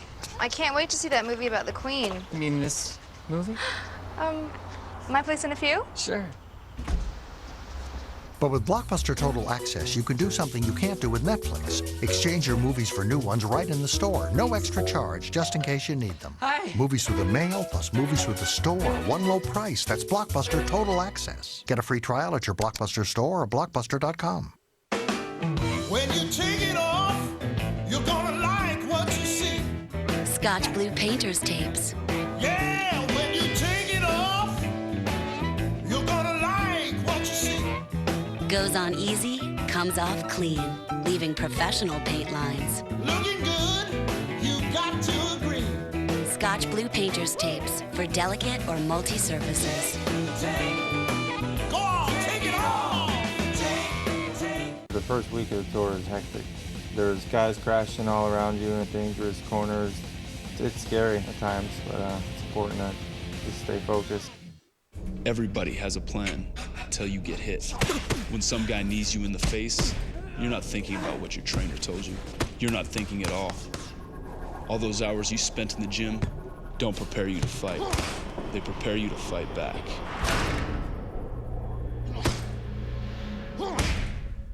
At Ruby Tuesday, great meals are a matter of course. First course, picked fresh. Second course, grilled to perfection. Third course, sweet moments with friends. Starting at $9.99. Petite sirloin, chicken fresco, Ruby Tuesday. Introducing the biggest stride in sports drinks in over 30 years. New Accelerate with protein. Proven to increase endurance up to 29% over your old sports drink. So while others fade, you can stay strong. Sweat smarter. Don't fade. Accelerate. People are smart.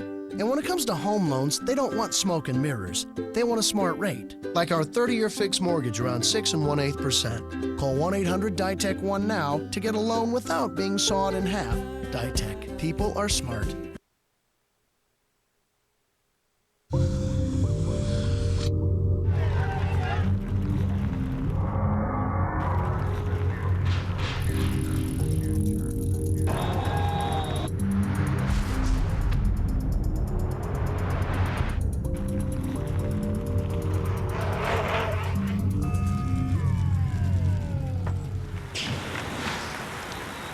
Welcome back. 2:55 the gap now, and one rider from Lotto here, teammate of Robbie McEwen, trying to draw the people out now to race them down. Maybe he's just popping out front to wave to his family here as they continue to come through. These are the three leaders. The gap coming down all of the time. There's indication of the tailwind we are picking up now. Before we went to the break, I mentioned Team Discovery Channel. There's now a new look to this team as it faces up to the long road ahead, as it changes after the halcyon days when they were led by Lance Armstrong. And that team now very much changing its appearance. So it's time to learn a little bit more now about this new team on the block we know as Team Discovery Channel.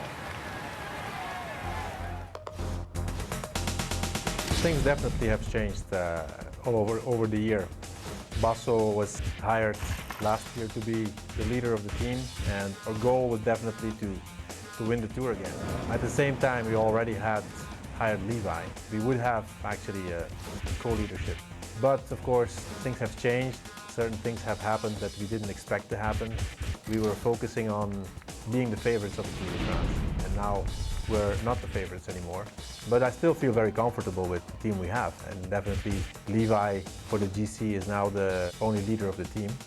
Based on what he has done in the past, I think it's realistic to say that he has a chance to be on the podium, and that's going to be our goal. Well, I think that I'm certainly one of the leaders, probably the guy for the classification, but there's a lot of other talented riders on the team. It's a team that can win stages. We can maybe get the white jersey with Contador. For the moment, Levi is definitely the leader of the team. He has more experience, he knows the race. At the same time, he expects and he hopes that he could be at a high level. The new guys are strong. I mean, Alberto was an amazing climber. If you watch him on his bike, we hit a steep climb and it looks so easy for him. I think we'll be seeing a lot of him in the next couple of years. It's going to be interesting to see how it all pans out. I think it's safe to say that we have the strongest team in the Pro Tour.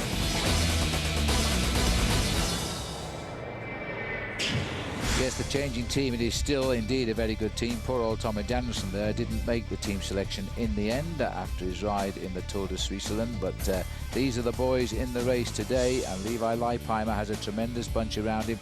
The youngster Alberto Contador as well is looking to be something of a sensation. The sprinter is Thomas Fakers on the far right.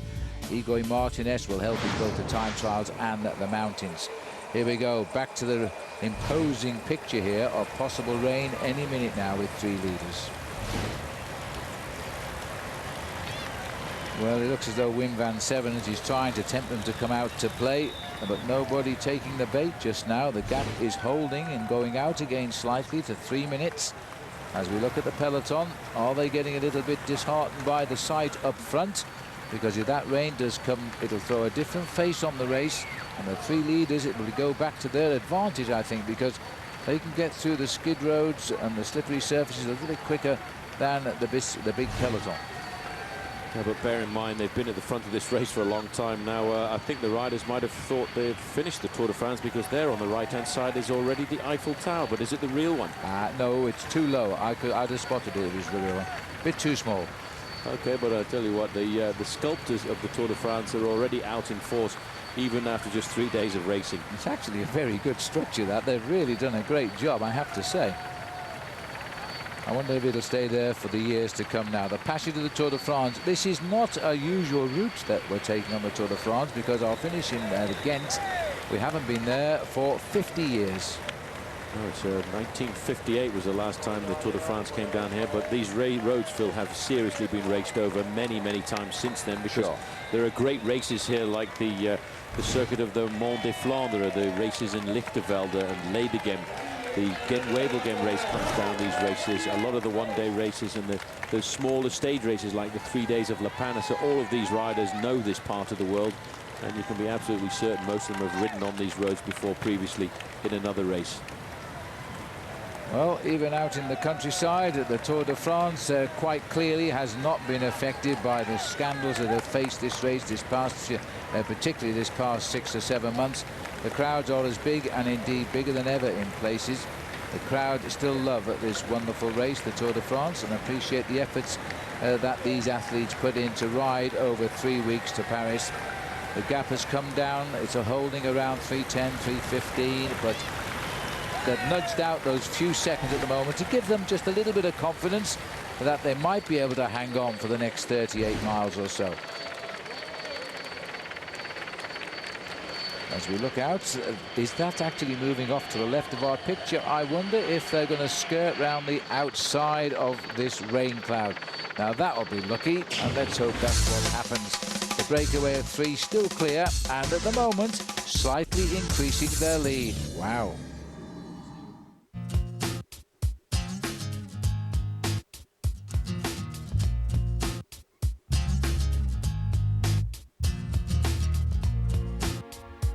Your life doesn't have one dimension. Neither should your beer. The rewarding taste of Michelob Ultra.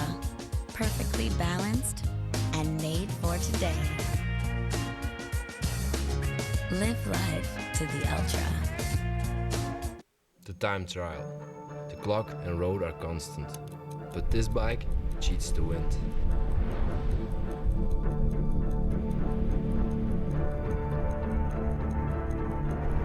Every pedal stroke propels me. Do you hear it? This bike handles, this bike is aero, this bike is my advantage. I am Tom Boonen. I am specialized. They're crossing the country, dropping in on the biggest names in the business, searching for the next mixed martial arts badass. All new episodes of the original series from the producer of American Chopper and The Ultimate Fighter. Where you live, baby?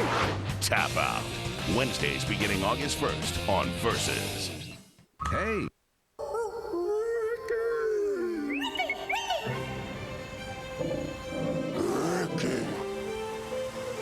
Ricky.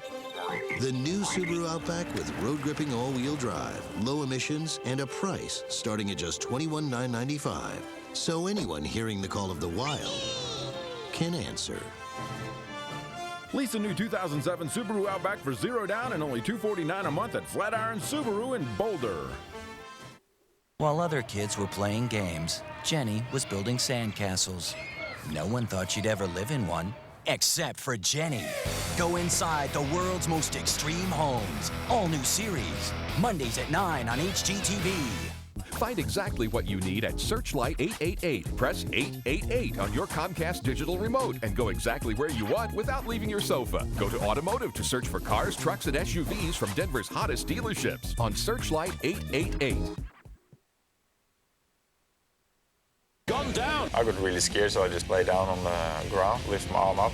That was a scary moment.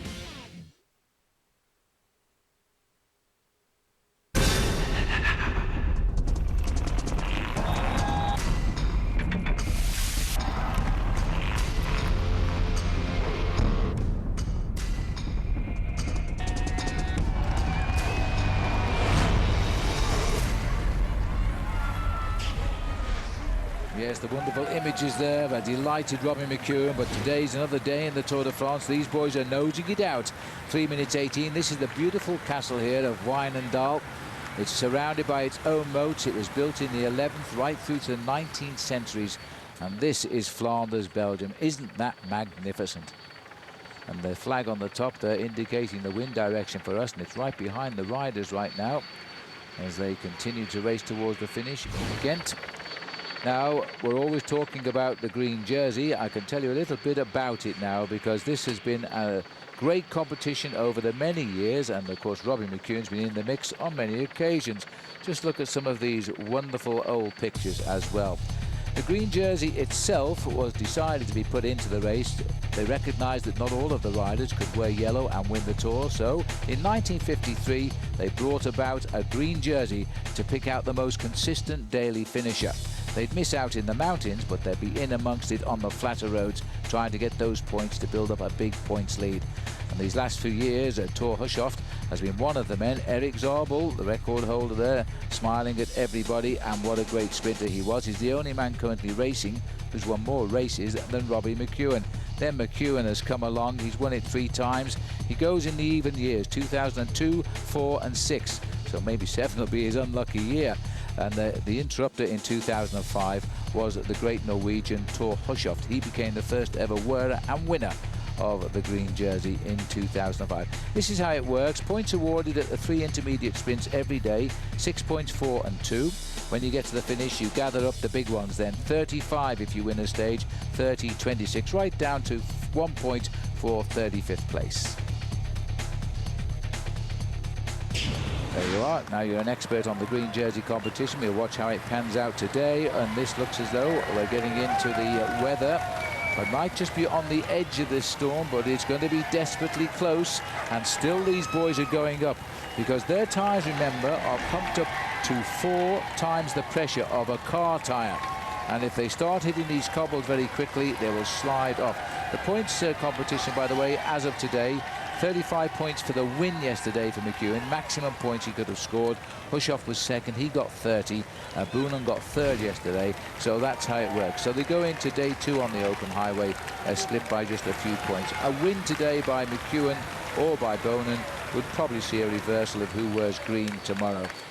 There is the picture we don't really want to see right now, racing towards Ghent here in Belgium. It looks as though we're just tickling the edge now, Paul, as out there, and I can't believe, looking here from the finishing line comedy position, I'm looking at a very typical Belgian scene. Blue skies, everybody in shirt sleeves, drinking beer from glass containers leaning over the barriers. That would never happen anywhere else, would it? Well, I'm not sure that anybody's been up and down the finish line today to discuss the health and safety standards of the European Union, and I don't think if they did, many of these Belgian spectators would listen. No, quite right. This is a sport which doesn't have anybody that is anything other than a sports lover. And so they've got nothing to fear from these people. When these riders arrive, they will step away and the containers will go with them. As we look here at the big peloton here, well, we've shown you a little bit about Robbie McEwen. We can now also show you a little bit about Thor Hushovd, who's won it in the past. And Frank-Jan Gero chatted with him before the start today. Second place sprint yesterday, good job. Can you tell me a little bit how the sprint played out for you near the end? Yeah, it was really fast, really nervous, and I lost Julian Dean, my lead-out man, 1,000 meters before the line, and then had to do a bit job by myself. And after, I mean, I'm happy with my sprint. It was just Robbie who was stronger than all of us. So you're happy with your form right now, and today it's a little bit windy, a little bit rainy, kind of crosswind. Does this play into your favor? Yeah, it does. I like when it's cold and raining, so I look forward to today.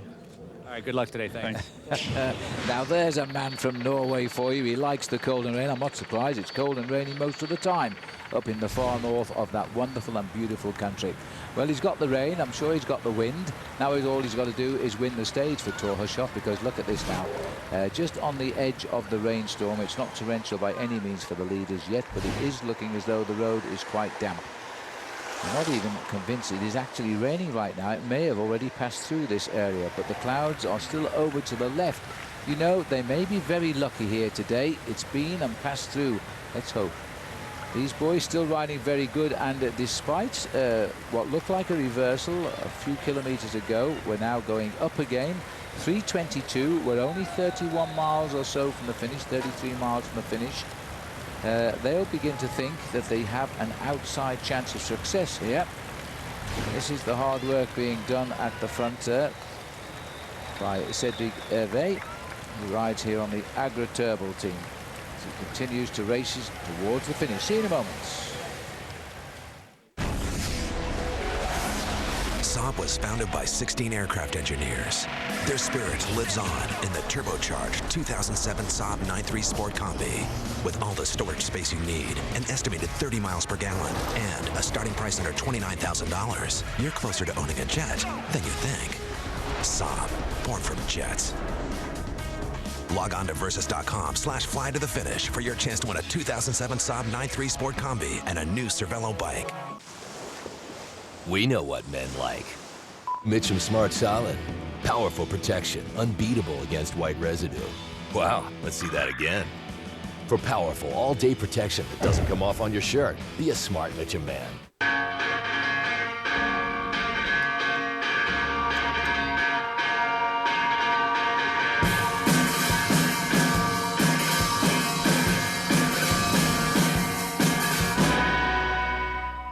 She played golf in college, and our first date we went to the driving range.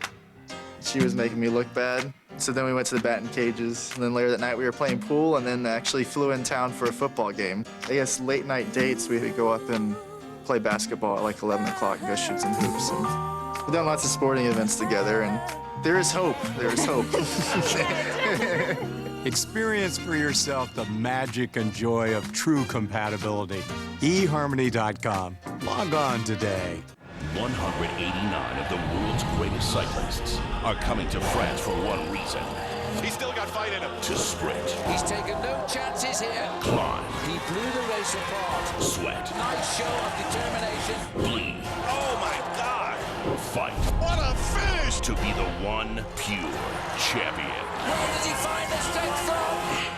The real drama continues. The Tour de France. Stage 3, live tomorrow, 8:30 a.m. on Versus. Is the IRS keeping you up at night? Are you afraid of losing everything? Don't let the IRS control your life. Hello, I'm John Harris, president of J.K. Harris & Company. The IRS can attach your wages, your pension, your savings, even your Social Security checks. If penalties and interest have made your IRS problem go from bad to worse, call us now. Call the IRS experts at J.K. Harris now for your free confidential tax settlement analysis. Call 800-875-8195.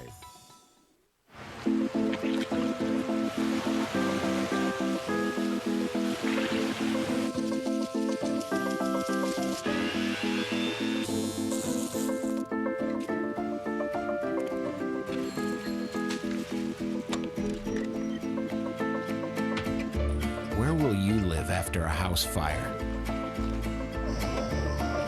One call to Farmers Help Point could fix that. Farmers Help Point. Sanity makes a comeback. McEwen is going to win this again. Robbie McEwen has done it again. I don't believe it. My victory salute from stage 6 in last year's Tour de France was the Dumb and Dumber salute. Sort of came up with it when I was talking to Levi Leipheimer. We were going down this hill at the back of the bunch, and he sort of sat up on his bike and did the look at me as like I'm running really fast. And he said, you should do it as a victory salute one day. So he sort of dared me. I said, well, if I remember when I get to the line, I'll give it a go. I got to the line, I first just put my hands up, and then suddenly I sort of clicked and I remembered, so I did it. Look at his face there. Robbie is really having a ball with this one. Just the spur of the moment, and yeah, it worked out all right. Well, one thing Robbie isn't, that's dumb and not getting any dumber, because he is such an intelligent bike rider that can read a race better than most, and position, well, he is the man. Well, we're on the road to Ghent. I'm hoping now we are skimming down the side of the storm. There's still sunshine here at the finishing line outside the old velodrome in Ghent in Belgium, as the riders are still clear, all three of them up front. Well, as we look down here on Belgium, we're all getting ready to go. This is the Venice of the North, remember, as we make our way. This is the beautiful lace capital of Bruges. We've moved on a bit from there right now as the riders, all three of them, still clear of the field, and still they are not getting too wet, so that's the hope right now. If you ever get a chance to come down here, by the way, as we look down at the Cathedral of Saint-Sauveur, just a little bit behind the cathedral, there's an unbelievable Beginhof. I'm not sure what it is in English, but it's an area where the nuns used to live, and there are only 2 or 3 of these Beginhofs that are perfectly preserved in the northern part of Europe. And if you go in April, the grass in the middle of the Beginhof is completely and utterly covered with magnificent daffodils. Well, that'll make the Dutch jealous, because of course they usually claim the best flowers in springtime, especially the tulip. Anyway, 3 minutes and 4 seconds, so they've knocked off about 17 seconds right now, but we're inside 50 kilometers, 31 miles from the finish. And so they're going to have to start wiping this out so they can start thinking about reorganizing for the chase. These 3 riders, because of little time lost throughout, at one stage we're all the first 3 riders overall in the Tour de France. Right now, both Marcel Seeberg and Ruben Perez are still first and second in the overall classification. On the road, of course, and you see the little yellow jersey there. That is the location of where Fabian Cancellara is sitting in the race, and we know, of course, right now he's sitting in the big pack with everybody else, including the green jersey of Robbie McEwen. Seeberg looking good here. Team Milram doing a good softening job here, perhaps causing a distraction, because Eric Zabel is Milram's big sprinter in the absence of their top man Alessandro Patacchi. And so at any time there's no reason for Milram to chase. They've got a reason to sit out and not even send a sprinter to the front to aid in the capture of these 3. And that might, and there's been a crash down there, or the riders have simply been stopped by that left-hand turn. Again, an island unsighted around the bend has caused the problem. I'm not sure whether we can have a look at that again. Well, I'll tell you what, Phil, everybody is very nervous at this point, because, as I said earlier, the fact that there's a little bit of dampness starting to come onto the surface of the road. Everybody knows that once you get that dampness on these roads in Belgium, they can become very treacherous indeed. And a lot of riders are trying to move to the front, and then all of a sudden you go round a corner and find a traffic island right in the middle. Somebody touches the brakes. Because the wheels are a little bit damp, there's a little bit of a squeal, and panic goes right down, ricochets down the whole end of the main field. Well, that's the worry. It doesn't look as though we're going to show you a replay. We're not in control of the picture, of course. These are our hosts, the camera team, French camera crews, so we'll have to wait and see if we go back. But maybe there's a little wave there from Dave Zabriskie. How's he got the time to do that? Well, Zabriskie is certainly doing a lot of work. I thought Zabriskie may well have been tipped as an assistant team leader here for Team CSC, because we saw him racing earlier on in the year, and I thought he was climbing to absolute perfection. But maybe he feels that it's better to work for the rest of the team, keep the yellow jersey on the shoulders of Fabian Cancellara for another day, because wearing the yellow jersey for even a single day in the Tour de France brings an awful lot of publicity dollars into a team's budget. But they're moving pretty quick right now, aren't they? And I think that gap's going to tumble shortly. 3:02 it is at the moment. We reached the mountains pretty quickly this year on stage 7, but of course it is flat more or less till we get down to the Alps, and then wallop, they slap you in the face, and it's going to be a most interesting stage.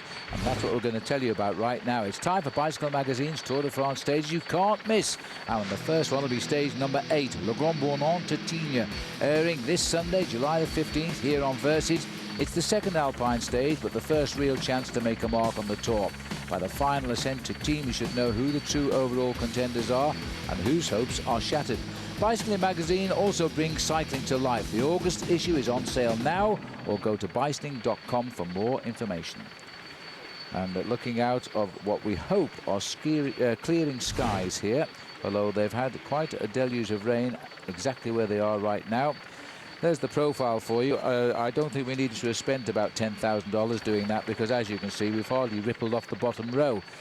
We don't go very high today. I think about 30-40 feet above sea level. That's all we do today, and that's why David Miller's having a great day out riding in the King of the Mountains jersey. He won't be called into action at all. All he's got to do is make sure he gets to the podium on time for another jersey. 3:02 is the gap. They're hanging in there. They are proving very, very resistant today. Our 3 men at the front. We'll take a break, come back and rejoin us, and we will carry on to Ghent. Someone's about to lose their Selleck Miller highlight privileges. Can I borrow that for a second? Hamburger, $11.50. Are you for real? Step aside, mon ami. Pardon moi. Excuse us. See, this beer is about helping people live the high life. It's a good, honest beer at a tasty price. Mess with the high life, and the high life will mess with you. $11.50 for a hamburger. Y'all must be crazy.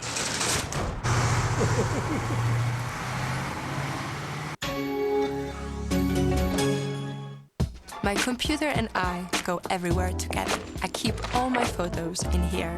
Design ideas are forwarded to me from Paris, Milan, and London. I love taking underwater photos too and emailing them to my friends. With my Happy Hearts Fund, we raise money online to rebuild schools. I feel blessed to have survived the tsunami so I can help others. HP Pavilion DV2000T with Intel Centrino Duo mobile technology. World Team Tennis on Versus. This week, Pete Sampras and the Breakers take on Anna Kournikova's Capitals. Sunday at 11:30 on Versus. While other kids were playing games, Jenny was building sandcastles. No one thought she'd ever live in one, except for Jenny. Go inside the world's most extreme homes. All new series. Mondays at 9 on HGTV. Find exactly what you need at Searchlight 888. Press 888 on your Comcast digital remote and go exactly where you want without leaving your sofa. Go to Automotive to search for cars, trucks, and SUVs from Denver's hottest dealerships on Searchlight 888.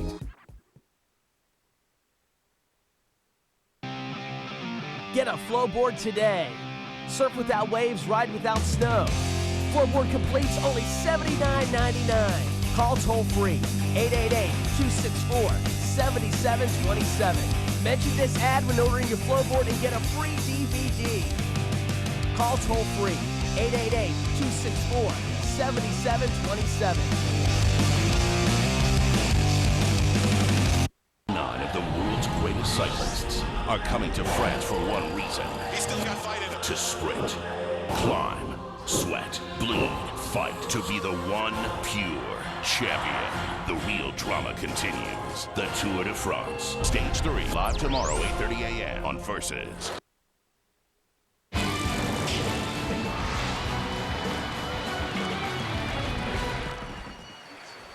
Welcome back. Still reasonably dry roads as we look here at the race. This is Thomas Dekker, the young man who's lying second in the newcomers competition after just a couple of days of racing in the Tour de France.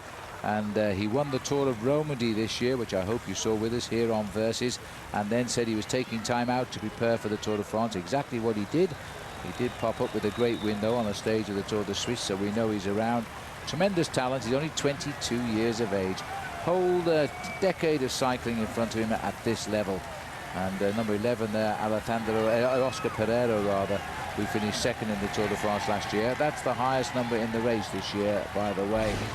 Let's just have a little look. If you're just joining us, we're about 44 kilometers from the end, but this is the way we've been today. As of course, as always, a quick look around the whole of the race route. 2 days we've spent now in Great Britain before we start to race into France tomorrow. Then it'll be off for our journey through the Alps, across the bottom and up again into the finish in Paris. Today we're on the second stage to Dunkirk with the third day of racing. Been in and out to the coast of Giant S as we now race towards the finish in Ghent. Just that one sprint far right still to come at Artzelle. The Breakaway have in fact been dictating everything so far. Cedric Hervé got the first sprint at Boisinger and Marcel Seberg got the second sprint at Westende.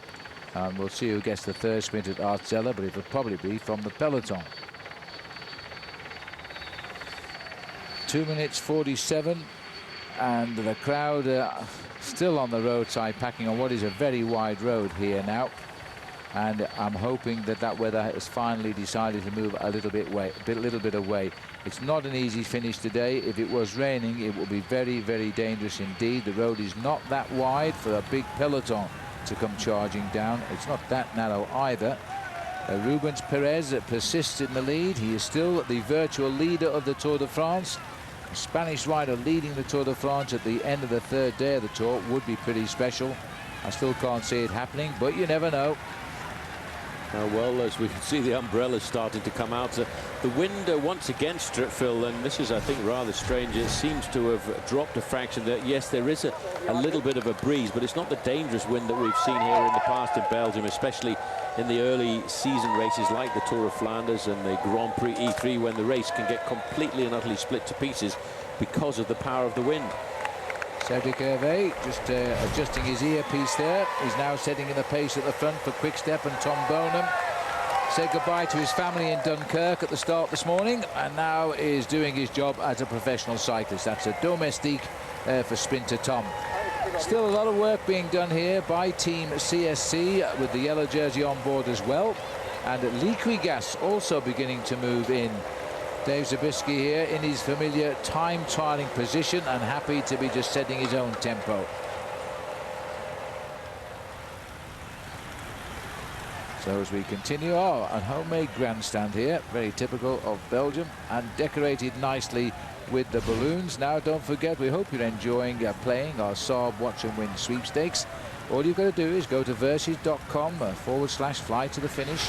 Every day during the tour, and you get a chance to win a Saab 9.3 Sport Combi and a Cervelo carbon bike. And the catchword today is Belgium. As we continue now, the peloton, a little bit of timeout. Is it? Yes, they've decided now to take a natural break. So, well, they'll be back shortly, believe me. It looks as like the universal signal has gone to the peloton, so at 2:47, if they are pulling out of the peloton for natural reasons, then we could expect 2:47 to edge up towards 3 minutes again. Yes, but I think once the natural break this time has been brought to a close, we'll start to see a sensible acceleration at the front end of the main field there. Very far off in the distance, you can still see the three leaders, but bear in mind, Phil, they escaped in the very early part of the first hour of racing, and their bodies will start to feel just that little bit tired now. They'll start to feel the pain creeping into the knees, into the back, for having been in that arch position for almost 2.5 hours, 3.5 hours so far. So they'll be starting to wonder whether or not they should keep forcing their body quite this much, and knowing that surely the main field is going to react shortly. Well, this is Marcel Seeberg here, big strong rider, as he continues to set tempo. The gap should increase a little bit. It may nose 3 minutes. The roads are beginning to dry out. It'd be incredibly lucky if this race gets away without any rain, as the green jersey comes up to the front now as well. So that's a surprise now. We've got Robbie McEwen getting himself up to the leaders. Now that's interesting, that Paul. Well, I think Robbie doesn't want to have a reenactment of what happened yesterday, because he was caught at the wrong end of the main field in an accident at about 22 kilometers to go to the finish. And the safest place to be, theoretically, if you listen to all the tactical handbooks, is always to ride in the first 15 to 20 places. And that's what Robbie, I think, is banking on. Well, he's number one at the moment as he goes into that roundabout. There's the long road. As we've lost the riders now. They're coming towards us, by the way, as we're expecting a sprint finish, but they've still got work to do to make it a sprint finish. There's no doubt about that. They feel as though they'll have it under control. I'm surprised to see Robbie riding number one, though. Anyway, we'll take a break, and when we come back, we're going to tell you more about the man who may well win today. Gentle Tom, but that's when he's off the bike. He could be winning in Ghent in Belgium. I think winning races has to be a joyful thing. It has to be a hobby and not a profession. To win a race is a big thing, but it's only racing.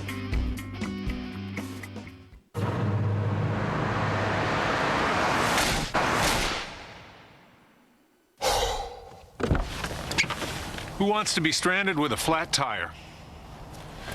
Changing tires out here could be dangerous, but with these tires, I don't need to worry.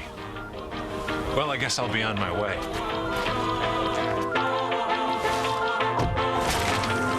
Bridgestone. Run flat tires. Bridgestone.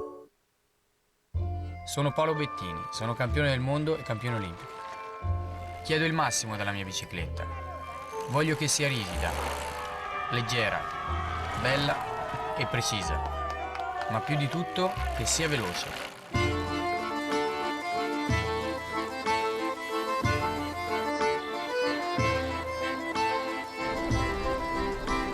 Questa è la mia bicicletta. I am Specialized. I hear you're still looking for me.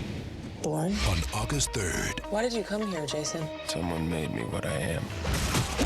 And I'm gonna find him. Bourne comes home. He has our entire playbook. Names, dates, ghost sites. What makes you think he's gonna put it together? It's Jason Bourne. He already has. Eliminate the threat.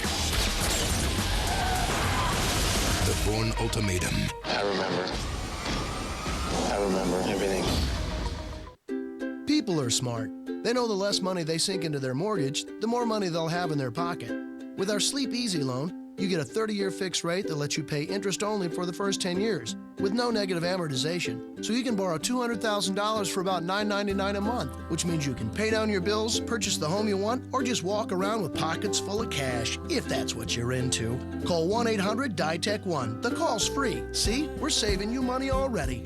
DITECH. People are smart. This summer, Versus is bringing the stars, the stripes, the painkillers. It's gonna be a red, white, black, and blue summer. It's just something that you're either willing to accept or you're not. The toughest athletes are gonna dish it out and take it on the chin. The competition is on, and the cost of victory is paid. The Versus red, white, black, and blue summer. The suffering continues. Pain's a good thing sometimes. All summer long. Well, there's the finishing line for you, and there's the massive crowd on the right. This is the arrival of the tour caravan right now, which usually gets in about an hour before, and as you can see, it is not raining, and the crowd on the right, we're commentating in those little boxes on the left. It's a beautiful scene. Meanwhile, back out on the highway, here come the boys. These are the leaders, being led by Ruben Perez. The gap has gone up since the riders at the back of the peloton took time out, and it's still hovering at 3¼ minutes, and we are now only 38 kilometers to go. This might be a rather exciting finish today, as they have to run down towards the finish. Now, you remember earlier on that we asked you about our web poll, where we can now tell you the answers to our web poll. Will the three-man breakaway be caught? Well, you reckon 83% of you all think you're experts, you see, all saying yes, they will be caught. 16% say no. Bob Roll would probably say no, but we'll wait and see. Eh? And if they are brought all together, which is the theory, then it will be a great sprint finish. But beware, this is a very nasty little climb that brings them right up to the finishing line.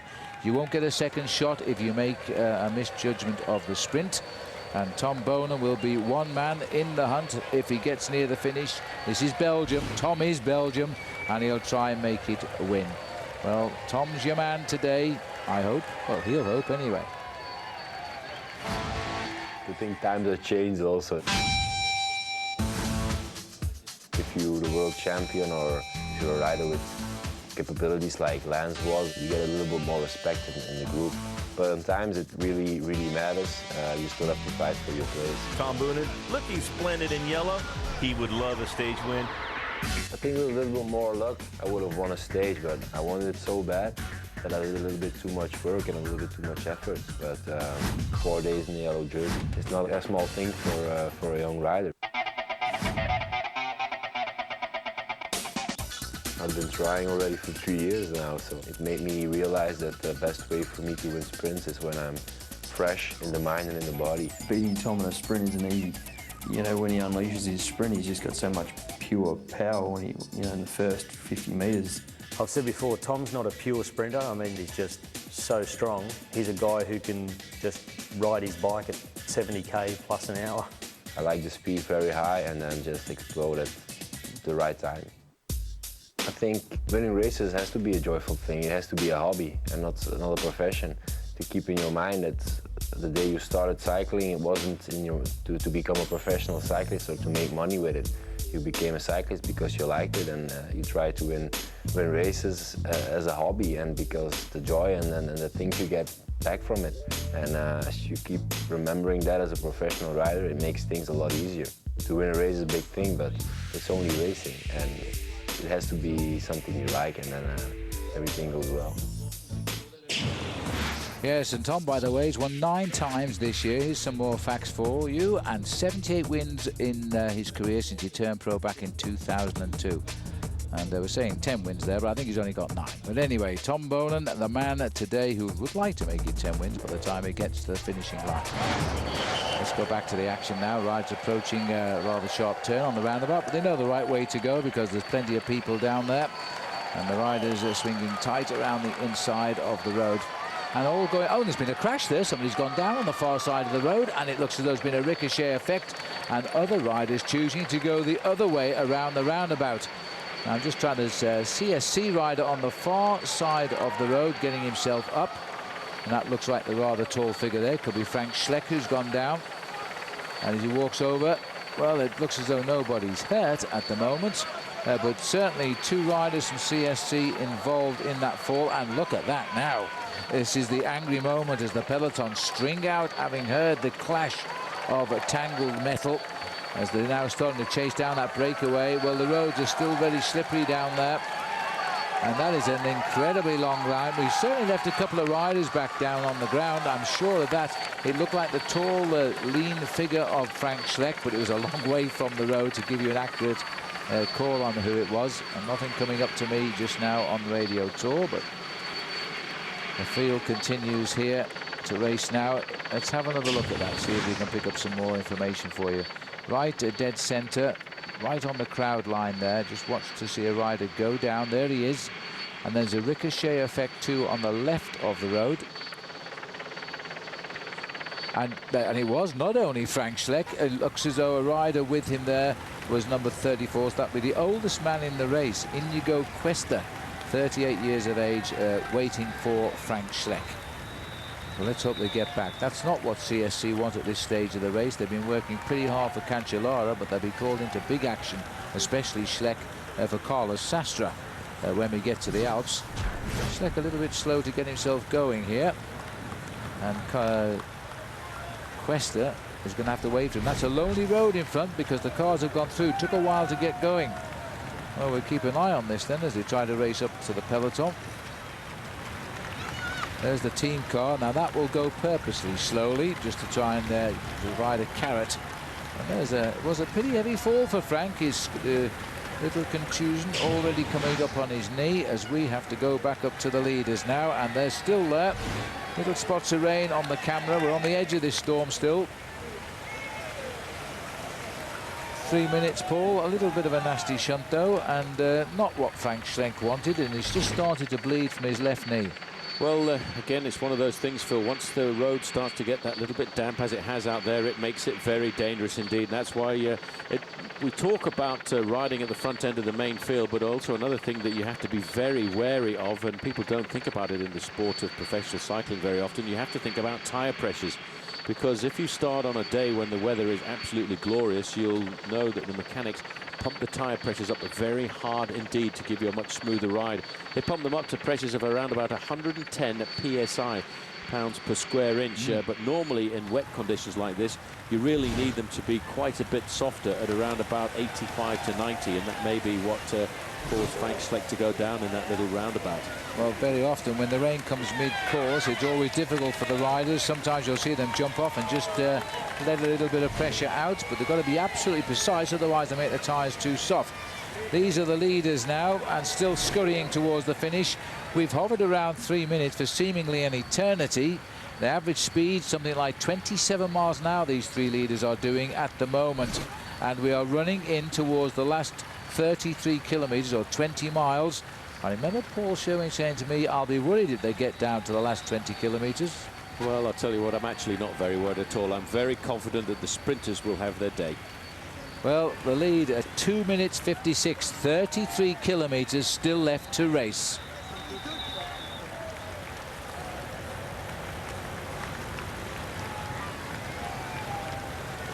Well, here we are, back with the boys.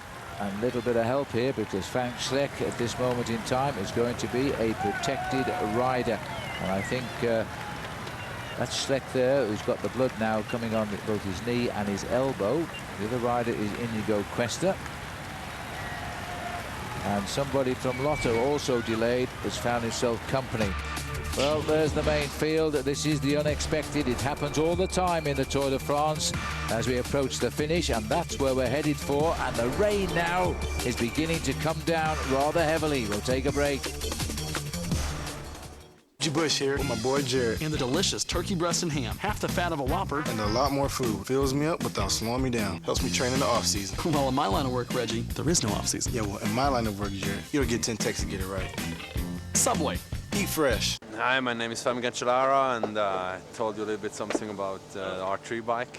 I was so happy to have it last year on the race, and it was the first time I had a bike like this. A lot of people, they say it's the best frame in the world. And 12 state lines, 47 red pickup trucks, and 3 bouncy things, 125 windmills, 98 Joshua trees. One great place to start counting sheep. Super 8, with over 2,000 locations, free high-speed internet, free breakfast, and great rewards with Trip Rewards. Wherever your journey takes you, you can count on Super 8. See you along the way. Play Mystery Hotspot to win a dream vacation, $10,000 and more at super8.com.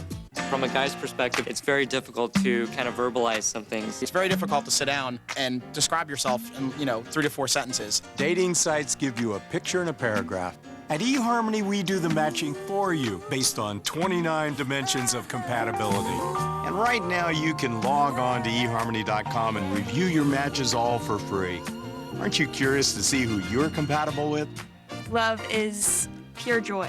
eHarmony.com. Log on today.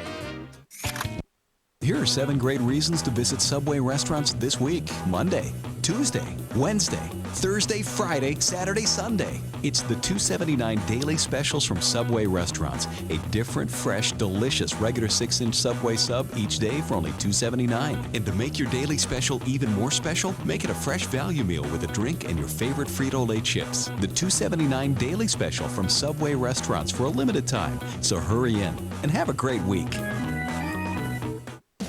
Bicycle Village, the ultimate bike shop. Bicycle Village has Colorado's largest selection of bikes, from tandems to trikes to top-end bikes. All the best brands and the largest selection. Over 1,000 bikes set up and ready to ride from the brands you want, like Trek, Specialized, Raleigh, Lightspeed, and more. Only Bicycle Village offers same-day bike service to get you back on your bike quicker. Plus lifetime tunes and an unbeatable performance guarantee on every bike we sell. And we always guarantee the lowest prices. Bicycle Village, the ultimate bike shop.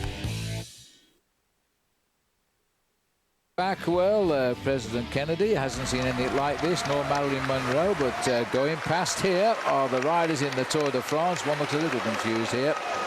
And as you can see, the rain has hit the riders. These roads are very, very wet at the moment. There's the little chase group just coming on now. Frank Schleck, Indigo Questa, and in fact they were joined by Chris Horner. Horner wasn't in trouble. He'd been back to the team cars for a little bit of advice or a drink. They're getting back in anyway. The gap is 2:22. So it's not over yet for this breakaway, and they're approaching Arzella in about 4 miles time, which means that they could well contest the final sprint of the day. And then I'm sure the catch will come. It's got to, hasn't it? We'll see. Terrific riding by Ruben Perez. He's the odd man out in the breakaway. Flick of the right elbow saying, done my bit, next please. And no problems at all. Cedric Hervé takes to the pacemaking. There's been 2 sprints so far. Hervé Seberg, so Arzella, if they get there, and it's not far away now, really it should be Perez who should take a couple of bonus seconds, and he's the man with most to gain from the bonus seconds, because he started with age just 48 behind Cancellara. Had he picked up all these bonuses, he could probably have been right up in the top 6 overall. It's a big, strong boy, though, Seberg. He really, I think, is starting to enjoy these conditions. He's a much heavier built rider than the other 2 riders with him, who will start to suffer a little bit from the coldness, because it's not that warm here in Belgium this afternoon. We're looking at around about 20 degrees Celsius.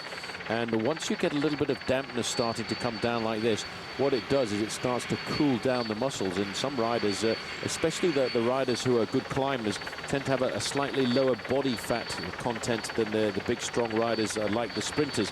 And that allows the coldness to get right into the heart of those muscles. And I think Seberg is certainly not worried about that at all.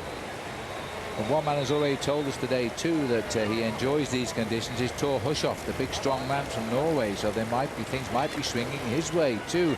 Though he may have the disadvantage, unlike Tom Boonen, of knowing the finish, and the finish is rather nasty. Sprint number 3, Arzella.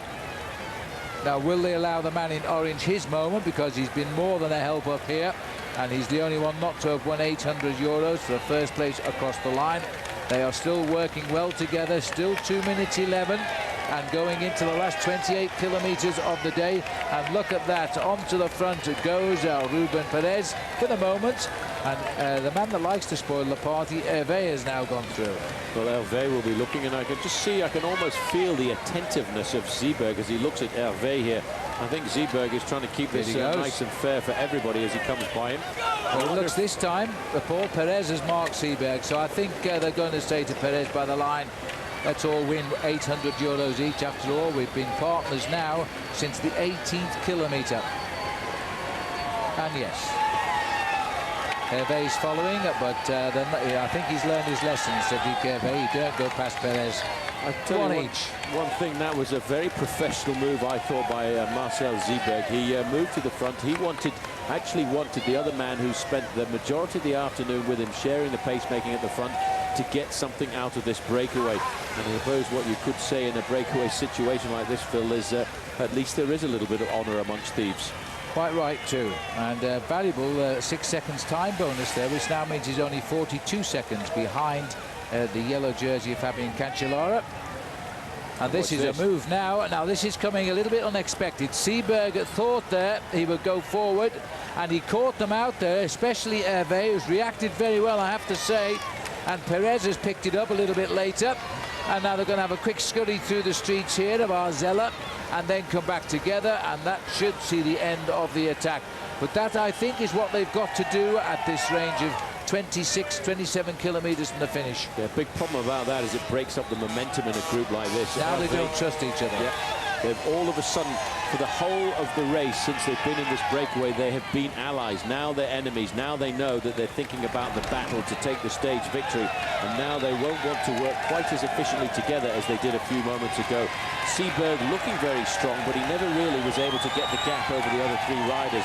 And in fact, if you look at the time gap, it's had a serious effect. They've lost their momentum now. They're down to 2 minutes very quickly. Next time we get a time check, I won't be surprised to see it clocking very close to the 1 minute mark. Well, as we see, it looks Seeberg there does a bit of pacemaking, flicks his wrist, and Hervé, you see, doesn't want to go through anymore. And he says, well, if you're going to keep attacking me, I'm not going to help you. And that's what will happen now. They've lost the friendship terms. They just signed off on the contract as soon as each one of them had won an 800 euro prize at the sprints throughout the day. And now it's a question of each man for himself. So they won't be putting their full back behind the pedals now, because they will be expecting an attack from the other 2. And Ruben Perez goes through. Seeberg follows, and Seeberg does look good, I must say, today. Looks very, very strong indeed. And you see they're not far behind, are they? Because there's nothing here in the way of points for 4th place, but here comes the peloton hitting the same place at Arzella now. So we're really talking at only about 1.5 kilometres the advantage, I think. And it looks as though now the sprinters teams, Robbie McEwen's pink jerseys are on the front, Thor Hushovd's green jerseys are on the front. It's time to take control. And not too far away, there's always the dark blue jerseys of Quick-Step as well, but they're not massing at the front team. Quick-Step, I think they want to have a large number of riders at the front over the last 10 to 12 kilometres. Probably that was Cedric Vasseur in there, and there you can see the long lines, and that, I think, is going to go against the riders. Poor old Christian van der Velde was recuperating a little bit earlier on in the main field, but now his heart rate has jumped up quite a fraction as we start to pick up the pace as we go into the last 30 minutes of racing or so. His heart rate now has crept up to 154 beats a minute, and that's slowly but surely creeping up to his maximum of 185. Well, it's excitement. He's just seen the 25 kilometres to go, banner across the road there. Just over 15 miles to race to the finish. These are the 3 riders. They've got to get it back together again here now. These are difficult times in the Tour de France. They knew it would happen.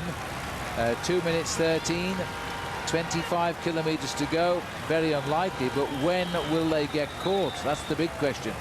Well, that is the question. I think you'll see this 2 minutes get wiped away very rapidly indeed, and I would say it's going to take approximately 12 to 14 kilometers once the main field really starts to turn up the screws and wants to pull them back into the main field. The ideal situation for the peloton would be to catch them at around about 10 to go and then keep the pace nice and high to stop any final counterattacks. But if you look at the long length of that main field now, you know that they're starting to ride this race in absolute anger. And the next time we get any heart rate checks, which I'm sure we will do on the running towards the finish, we'll be looking at heart rates now starting to creep up to 160 and 170 beats a minute. It's a horrible long straight road now, so they'll see the helicopters up the road waiting. Just looking to the right, still can't see the riders there, but it's almost a heat haze now, as well as the storm that's off to the right. And it's still not come to the finish here in Ghent. So the riders, they'll swing away to the left a little bit. See you back in a moment.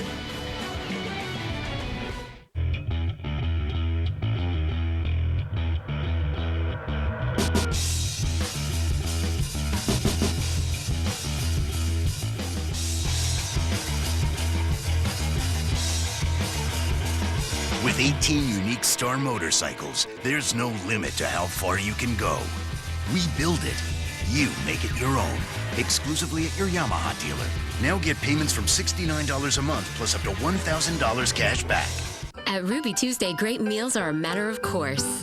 First course, picked fresh. Second course, grilled to perfection. Third course, sweet moments with friends. Starting at $9.99. Petite sirloin, chicken fresco, Ruby Tuesday. This summer, get the sunblock that also blocks the bite. Bullfrog Mosquito Coast Sunblock and Repellent. Up to 8-hour protection against harmful rays and pesky bites without the odor. Bullfrog Mosquito Coast. Block the burn and the bite.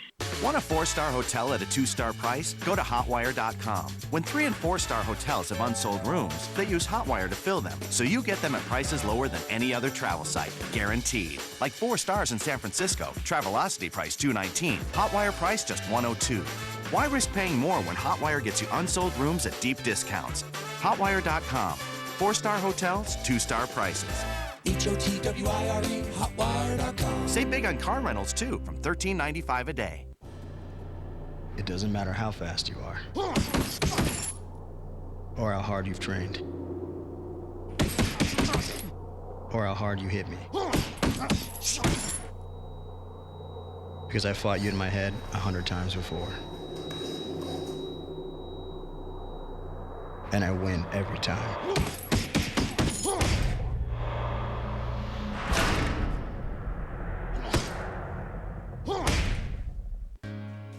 As technology advances, the world is booming with new challenges, but also with new opportunities.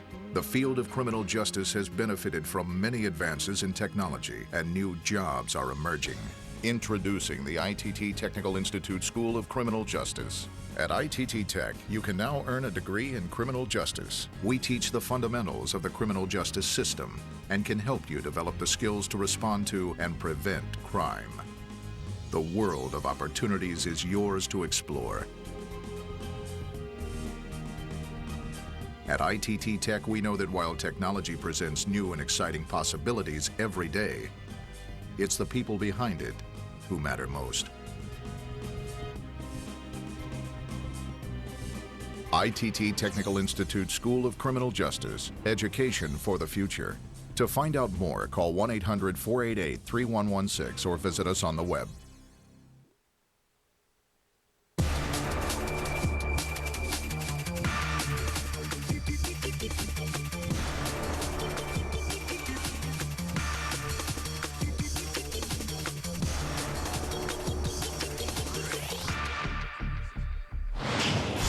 Welcome back. Let's just run you through how the day has gone on the second day of the Tour de France. 3 men getting away, Perez, Hervé and Seeberg at 18 kilometers. Hervé won the first sprint.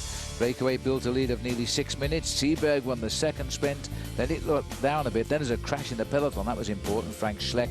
And then Perez got the third sprint. So they shared all the spoils in the breakaway. They are still clear at the moment, but time is coming down. They are now inside 2 minutes, 1:54. There it is. We are only 20 kilometers to go to the finish, more or less. That's 12 miles. But the peloton are now beginning to show life is going to be unpleasant from now on for this lot, because they've sent up Tom Boonen's boys, Quick Step in blue. We've seen Thor Hushovd's riders on Crédit Agricole. So they are now charging towards the finishing line in Ghent. And that's a good cue for me, because down there on that finishing line is Robbie Ventura. He can tell us a bit more about it. Today's stage is completely different than yesterday's stage in Canterbury. Yesterday, flat and very fast. Speeds of 45 to 50 miles an hour. Today, 400 meters uphill. My prediction yesterday of Stegmans and Boonen, out the window, okay? Robbie McEwen dominated that sprint from start to finish. And trust me, that left a little bit of a psychological advantage for Robbie McEwen over Boonen and Hushovd. Me personally, I'm not ready to say that Robbie McEwen is going to dominate the sprints of the Tour.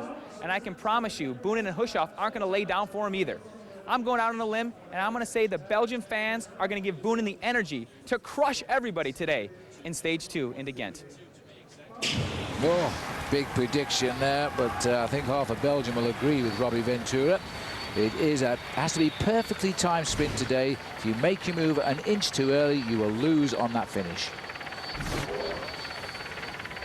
As we look down now from the helicopter, I think there's a little bit of panic down there. I think there's panic at both ends of the race, in all honesty, Paul, because the three leaders down to 148, and all of the domestiques, the kitchen helpers, on the front and really having to drive now. They're all driving now, and they're actually not thinking about anything else. The riders from Team Lotto, the riders from Quick Step, riders from Crédit Agricole, the team helpers, they aren't even thinking about their own specific performance here this afternoon. They're thinking about the performance of the team sprinters. And I spoke to Sean Kelly, a man who in the past has been a great winner of stages in the Tour de France and 4 times a winner of the green jersey. He said, as a team helper, if you want your man to win, he said you've got to give absolutely every last little bit of energy to get him into the right place at the right time, and not even think about finishing in the top 100 places. And that's what those men have got to get into their minds right now. Forget about yourself. Think about the work that you have to do for your leader.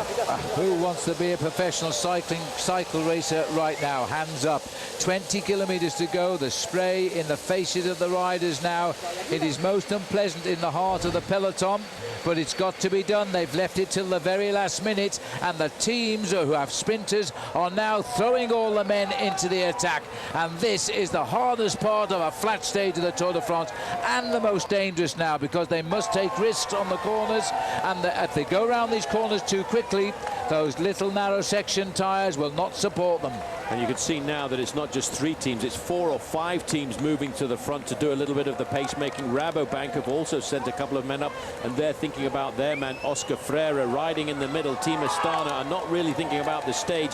The men in the pale turquoise jerseys there are thinking about Alexander Vinokourov and Andreas Kloden. The reason they're riding at the front end of the main field in a situation like this is to make sure they don't get caught up in any of the crashes, which are very likely to happen on the run into the finish on a day like this. Here comes the big right-hand loop now as we go underneath the bridge we have just crossed. The riders now must be very vigilant here. Hands near the brake levers in case somebody slips off on these sharp bends and skids into those yellow bales. Wow, they're cutting it very, and they've gone straight on. No confidence to make the corner. It is very, very treacherous down there. They've made it safely. That's all that matters right now.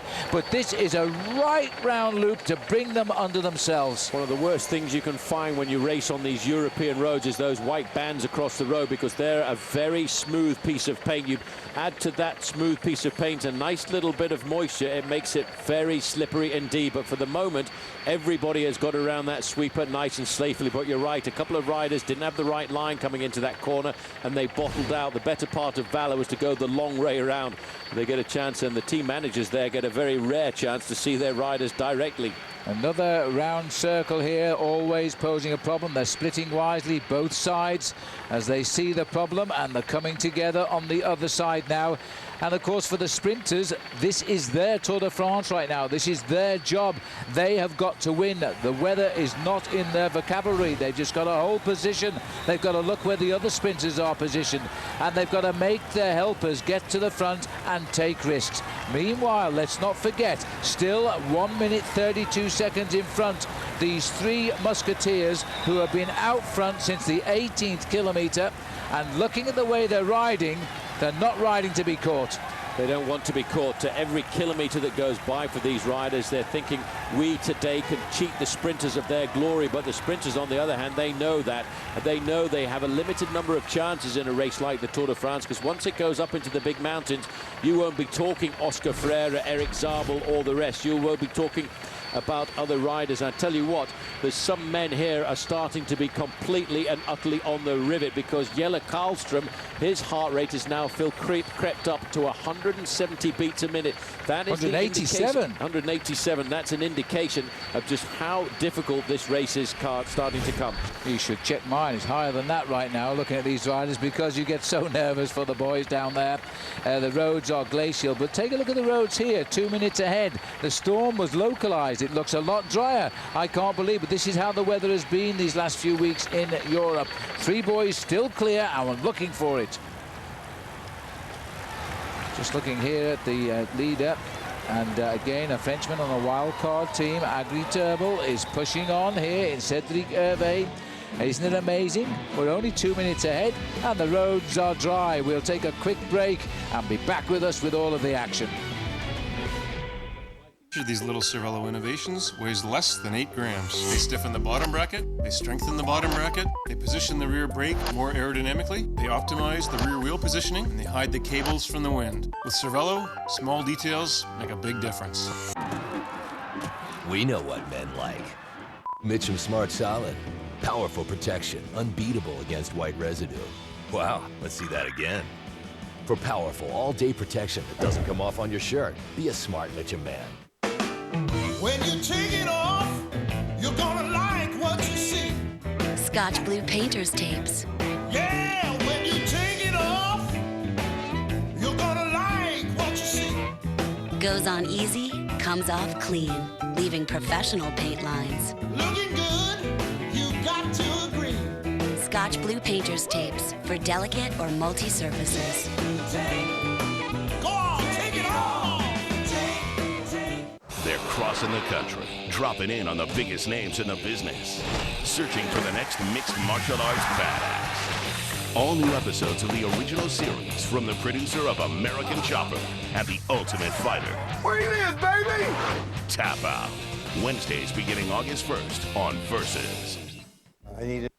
While other kids were playing games, Jenny was building sandcastles. No one thought she'd ever live in one. Except for Jenny. Go inside the world's most extreme homes. All new series. Mondays at 9 on HGTV. Find exactly what you need at Searchlight 888. Press 888 on your Comcast digital remote and go exactly where you want without leaving your sofa. Go to Automotive to search for cars, trucks, and SUVs from Denver's hottest dealerships on Searchlight 888.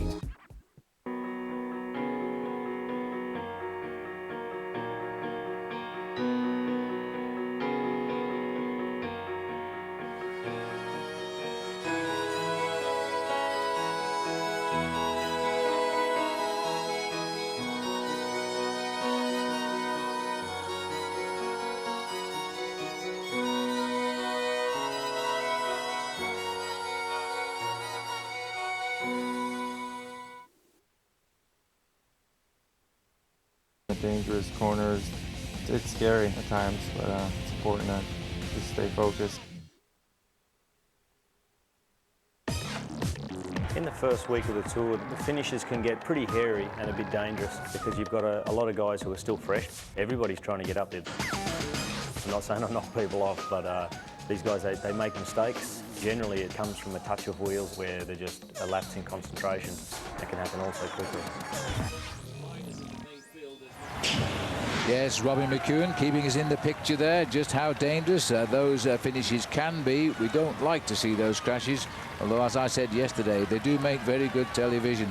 But we're now coming towards the end of the second stage. We're just 7 miles from the finish, and the boys up front are still up front by 69 seconds. Surely they're not going to make it. This rider on the front now from Rabobank, he's there for Oscar Freire. He's moved away. And now it is quick step for Tom Boonen. Sergei Ivanov on the far right for Russia and Astana. While here, the riders of McEwen they're queuing up for McEwen on the left-hand side of the road. He's got 4 teammates to the left. He's got 2 in the line working. Thor Hushovd sent one rider up. These boys now are flying along the road here. This is going to be a bit dangerous for the big peloton, especially that photographer, who shouldn't be standing there now when the big bunch comes through in about a minute's time. Well, the main field are now going to really roar down these final few kilometres. They can feel the victory, and that's why you can almost sense the urgency at the front end of the main field as they're now getting every last little bit of energy into those pedal strokes. Look at the speed of that main field. There's probably 3 or 4 kilometres an hour difference between the main peloton we're looking at here and the 3 riders in front, who all of a sudden will see the time check coming through, and I'm sure shortly is going to say 32nd, and then they will have a real bad blow to their morale. Well, at the moment, the riders are covering nearly 51 kilometres an hour. That's the speed being recorded right now by the peloton at 11.5 kilometres to go. Big split on the roundabout. This, I think, a hazardous stretch of the race, but the roads thankfully have dried out miraculously, one might say, as safely around. The peloton straightening up again now and concentrating on just a handful of riders at the front, trying to drag the peloton and the sprinters back into the action, and the crowd behaving themselves now. That's why you have to be attentive, because on the run into town like this, there are so many directional islands. You've got to make sure that not only are you looking at the rider directly in front of you, every now and again, every 10 seconds or so, you've got to look around him and look 100, 150 meters up the road to see if there are any obstacles in the road, to see if there is a crowd starting to encroach onto the pavement, and just to be alert all of the time.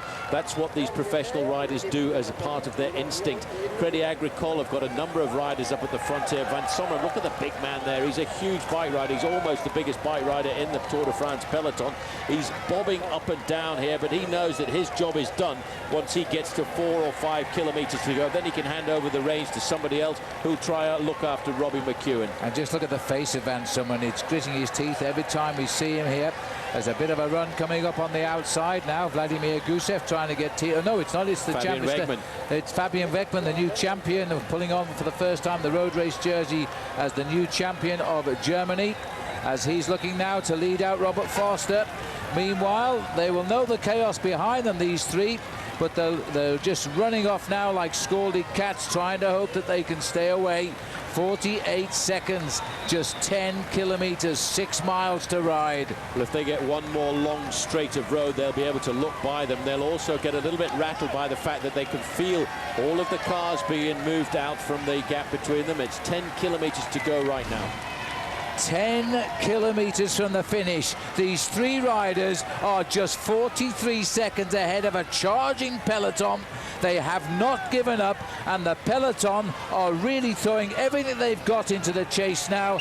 This is going to be a dramatic catch. I'm sorry to say it is going to be a catch. Well, it's always going to be that way, because the sprinters seem to know just exactly how much energy they need to chase down these men. Well, as we look at these 3 riders, what a shame. It happens, though, and it looks like those that voted in favour will win today. Well, we'll take a quick break and come back quickly.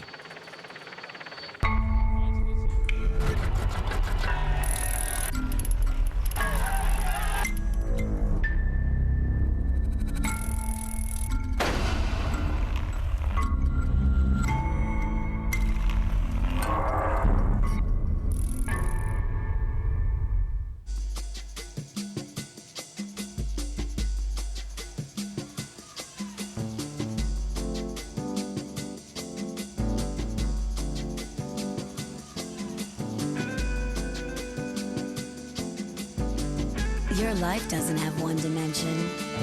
Neither should your beer. Michelob Ultra. Rewarding taste that's made for the way you play. Live life to the Ultra. Both Blockbuster Total Access and Netflix let you order movies online and receive and return them by mail. But Blockbuster also has stores. So you can get a new movie right away, just in case you don't want to wait. Yay! Get a free trial at your Blockbuster store or Blockbuster.com. Want to see something cool? Motel6.com is the easiest place to book a great room online. See, when you start in the right spot, everything else just kind of falls into place. We'll leave the light on for you. Now, see, when people think of Geico, right, they think of car insurance. And of course, saving money. But sometimes that can lead even the savviest driver astray. Take, for example, the motorcycle owner. He calls Geico wanted to save money on his car insurance, only to realise that he doesn't actually own a car.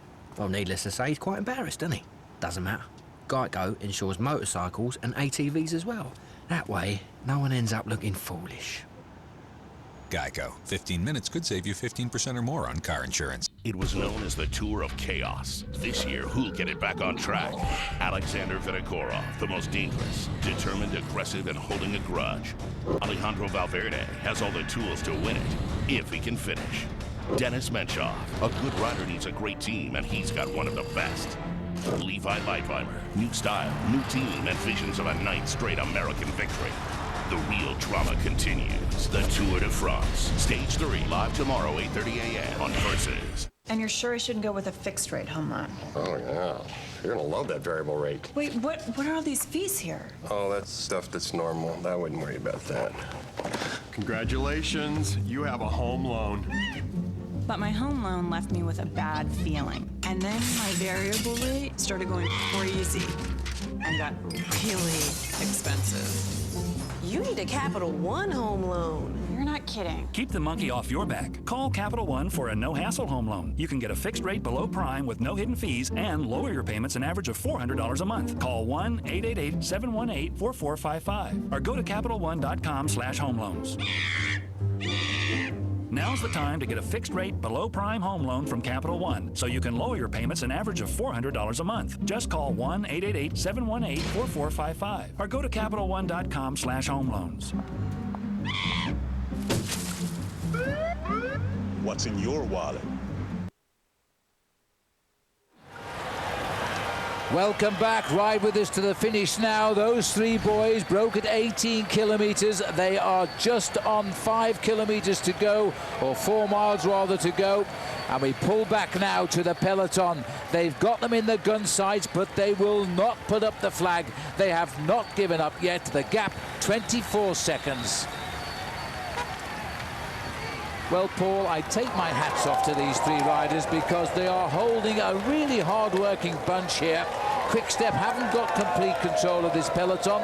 And now it looks as though Robbie McEwen has pulled off his workers because Milram are trying to break in the rhythm there because of Seberg up front. I feel a bit sorry for Milram there as we get a quick check on the heart rate of Christian van der Velde. Most professional bike riders could go up to 185 or 190. Van der Velde at the moment is working at 177 beats a minute. That's an indication this is a full-on race to the finish. 6 kilometres, that's all we've got to ride now. These boys are just desperate acts here, final throws perhaps, but they're making this peloton keep asking themselves, are we going to bring these riders back or not? Are they going to spoil a brilliant day in Belgium for perhaps Tom Boonen or even Robbie McEwen, because he is basically a Belgian during the cycling season. They're down there, the flotilla of motorbikes, then followed by the chief referee that makes sure they stay away from the proximity of the riders. Look at the crowds here now, as if you didn't know we were in Belgium. There's plenty of flags to prove it, and they are still holding them up. 15 seconds. 15 seconds is really not very much at all. If you want to calculate how much it is in distance, that's around about 250 meters. That's all the advantage these riders have got.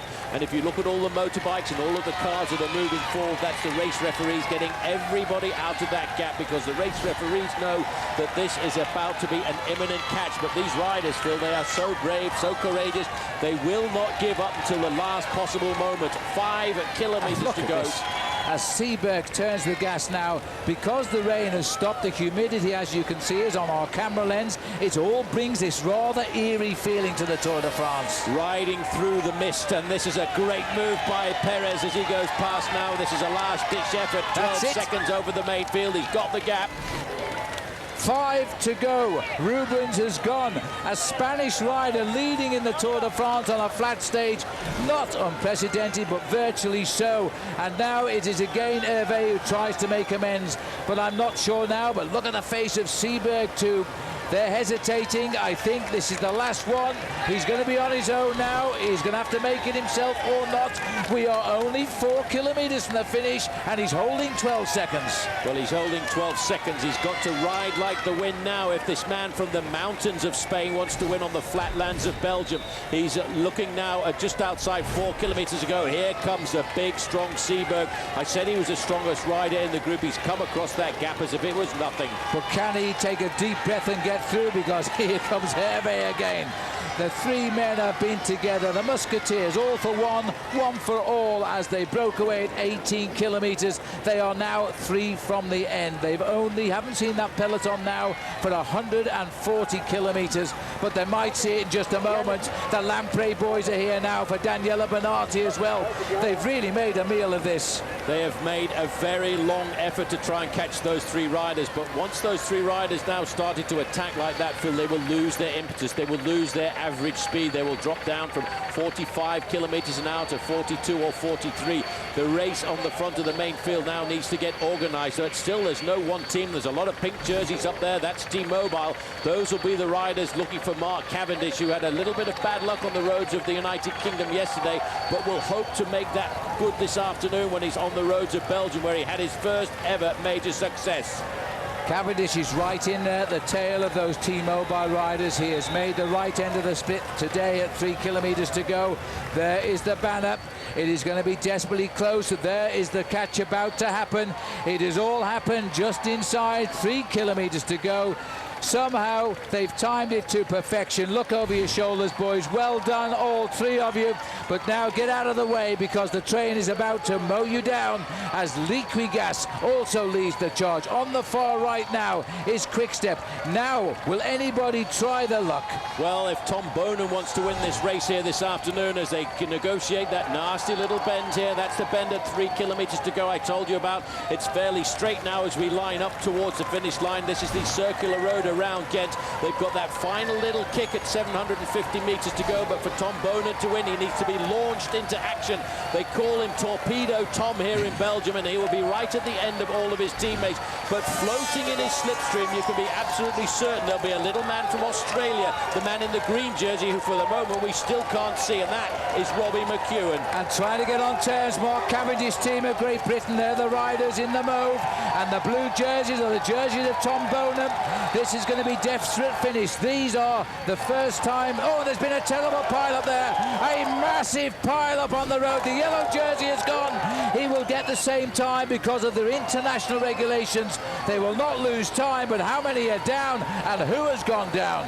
Well, I'm not sure who the first man was to go down there, but went very hard. It looks as if there's a green jersey gone down there as well. It's not very often you see Robbie McEwen. That could be a rider from Crédit Agricole. That's a little bit of chaos inside the last 3Ks. T-Mobile are now in control. Has this worked the other way today for Mark Cavendish, who is up here with the lead out, as Oscar Freire is also still in there, and I think Boonen may be there, but I'm not sure. Boonen, I think, must be right in there. These riders stopped at the back end of the group. They know that when they come to the finish line, because they're inside the final 3 kilometres, they'll get the same time as the rest of the main field. But the battle is on at the front. This is the chaos that happens when there's a mass pile-up in a race like the Tour de France. But I tell you one thing, it's the men from Tom Boonen's team who've got the big lead out. Eric Zabel likes this kind of finish, but Boonen is there in 4th position. He's got his 3 men. I can see the green jersey there of Robbie McEwen in 8th position. I can also see there Thor Hushovd as well. Well, as we approach the line now, the big lead out for the man who is expected to win for Belgium, but the McEwen did miss out the crash, and he's off to the left, 3 men back. Oscar Freire is in there as well. These are the champions. Freire's digging deep. Boonen and Zabel have the best position. Felu is going to have another go here as well. Zabel senses this might be for him. As our cameras cut away now, they line up. This is the kick for the line. Boonen knows it's there. He's waiting till the last possible minute for the move. The final lead out by Gert Stegmans now for Tom Boonen. Zabel is digging in as well.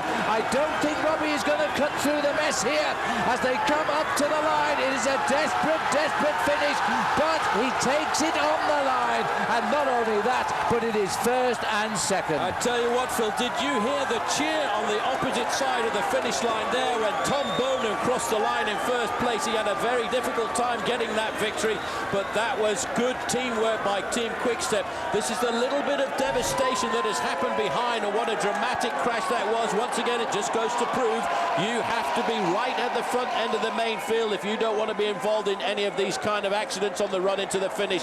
This man coming in from Quickstep saluting the crowd because he knows Big Tom has got the win for Belgium here this afternoon. And that's what matters to them. But what damage has happened into the Tour de France looking long-term here? The yellow jersey was there, and there the third to congratulate Boonen is the winner of yesterday, Robbie McEwen, as they ask all of the press to kindly stop pushing. It's been a tough sprint here.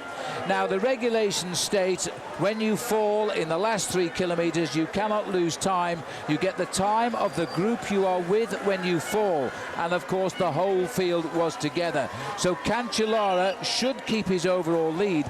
But the question is, are they injured? Well, I think Cancellara went down fairly softly there. He was in one of those crashes where he fell on to one or two of the riders underneath him. There is the French national champion over to the left-hand side as well, slowed down by that crash. Michael Rogers here on the left. There's a lot of riders. I mean, Phil, that crash happened inside of the first 25 riders, so there weren't very many riders left standing at the end of the day. These guys just cruising to the finish, but I tell you what, the Belgians will be celebrating here this afternoon. Well, the results are saying that Gert Stegmans may have won this, Paul, on the photo finish, and maybe he was the lead-out man for Tom Boonen, but maybe because of that finish, Tom didn't have the kick to get round his own teammate. Now, that was, of course, the lead-out man for Robbie McEwen. Now Stegmans has come across to the side of Tom Boonen. Team Discovery Channel here, Thomas Vakus on the left here, looks as though he's hurt himself. He would have been in the sprint today, and look at this too. I don't like the way the Cancellara is holding his left arm, Paul. That does not look good. No, it looks as if he went down rather heavily on that. He's holding his hand up. That's an indication that he's a little bit injured. He will be given the yellow jersey this afternoon, but he looks like a man who went down very hard indeed. It will be, nice to go and see the photo finish, because Stegmans is a very rapid finisher, and maybe Tom Boonen just could not get past his own teammate. Well, that will be a definite win in the camp of Quickstep, so there won't be too much disappointment either way there. But I also saw David Miller clearly may not have fallen, but may have been delayed by the crash. Here's the congratulations. For my money, it was Stegmans, because it looked to me as I thought we were going to give you a replay there. Well, yes, they are. Let's have a look. Stegmans is the man. No, we've cut away. We're not in control of the pictures. Here we go again. That's Boonen's second wheel. Now comes the time. Stegmans can't ease off because the riders are on his wheel, so he keeps the pressure on. It's up to Mr. Tom here to get by him.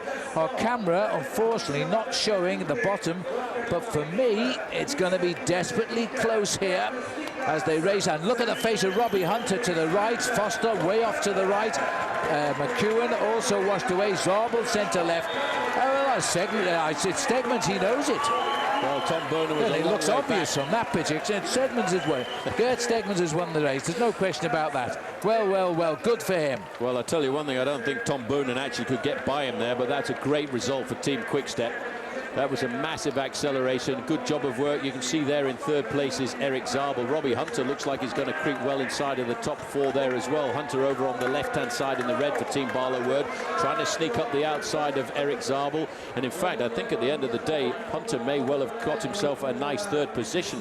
Tom Boonen, I don't think Phil will be very upset at all about that, because he likes a win for his teammates too. Absolutely. A win is a win, and it's in the camp.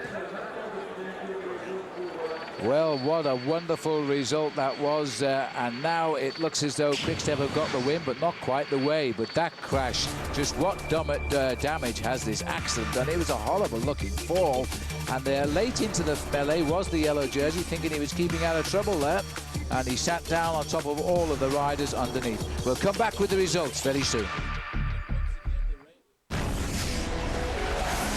Saab was founded by 16 aircraft engineers.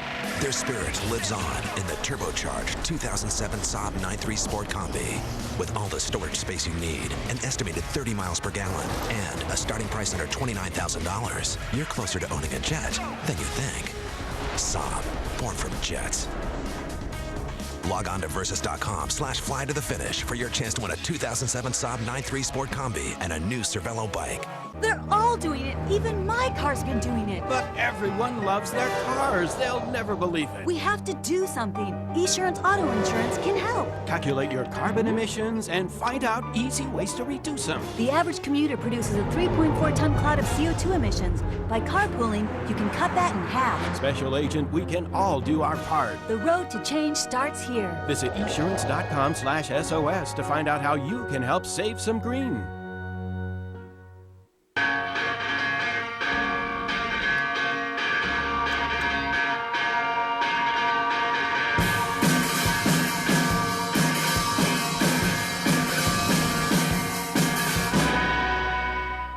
At Ruby Tuesday, great meals are a matter of course. First course, picked fresh. Second course, grilled to perfection. Third course, sweet moments with friends. Starting at $9.99. Petite sirloin, chicken fresco, Ruby Tuesday. World Team Tennis on Versus. This week, Pete Sampras and the Breakers take on Anna Kournikova's Capitals.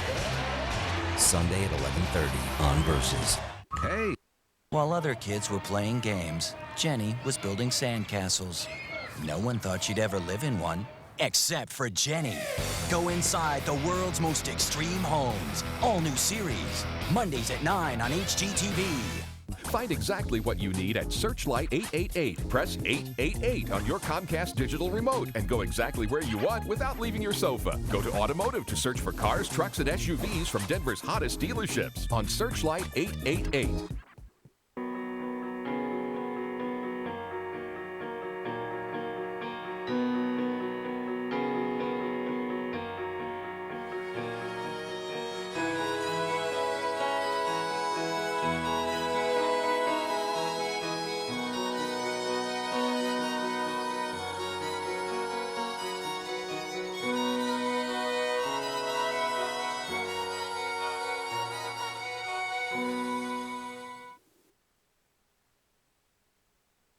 Coming to France for one reason. He's still got fight in him. To sprint, climb, sweat, bleed, fight to be the one pure champion.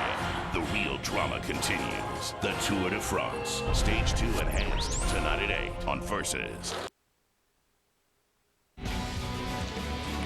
Welcome back to the Tour de France here, and we have had an exciting finale. Not quite the way we want to be excited, but a massive pile-up 2 kilometers out. A lot of riders still limping home. Most of them are holding their arms, their wrists and their collarbones.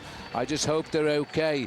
And as we go back to pictures here, these are live pictures, don't forget. Freddie Rodriguez is coming into shot here, followed by the ambulance. And remember, we lost Freddie last year in Belgium, in Verviers, with a fall as well. And that's not looking too hopeful. He, like Cancellara and others, not holding the handlebars with his left arm. Let's have another look at this now. If you look into the center circle there, it's a rider of Milram who shoots across. His foot is off the clips, takes out a rider from Liquigas, and because the road is so narrow, it is just a complete collapse of the peloton. One of the last riders to sit down on top of them all is the Maillot Jaune of Fabien Cancellara. The others get time to stop. They all get the same time, of course, of the bunch today, but that's not the point right now. These boys are going to be very, very sore tonight, but let's hope that they can continue tomorrow on the road down to Compiègne. Well, that's a sad sight indeed, just less than a little over a mile from the finishing line. The sprint, there's the rise. From this angle you can see it was a nasty little kick to the line of 400 meters, and as they come up to the line, you see that riders come here. Stegmans comes and he gets the win, and it's Tom Boonen who actually congratulates and salutes the crowd because he's so happy Stegmans has won. Well, he is. They're both Belgians. They've won in Belgium, and that was an important thing for those two riders to get themselves the victory. But you know what I think was more important, Phil? This was the victory of a team.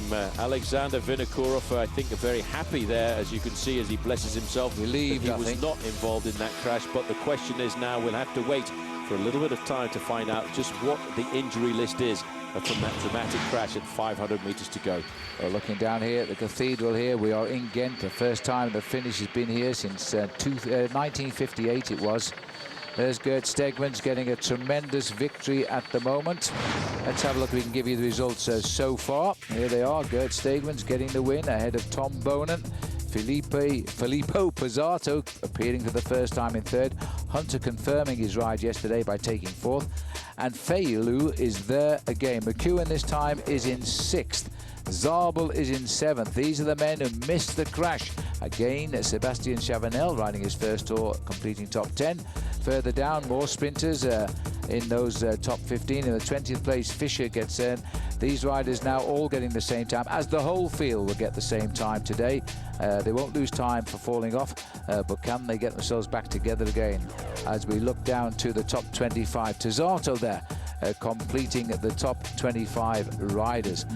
Wow. Well, we're looking down there at the Castle of the Counts. Philippe d'Alsace built that back in the 11th century. He should have stayed around. He'd have seen a great finish in the Tour de France today, and he'd have seen Belgian cyclists come home in first and second place.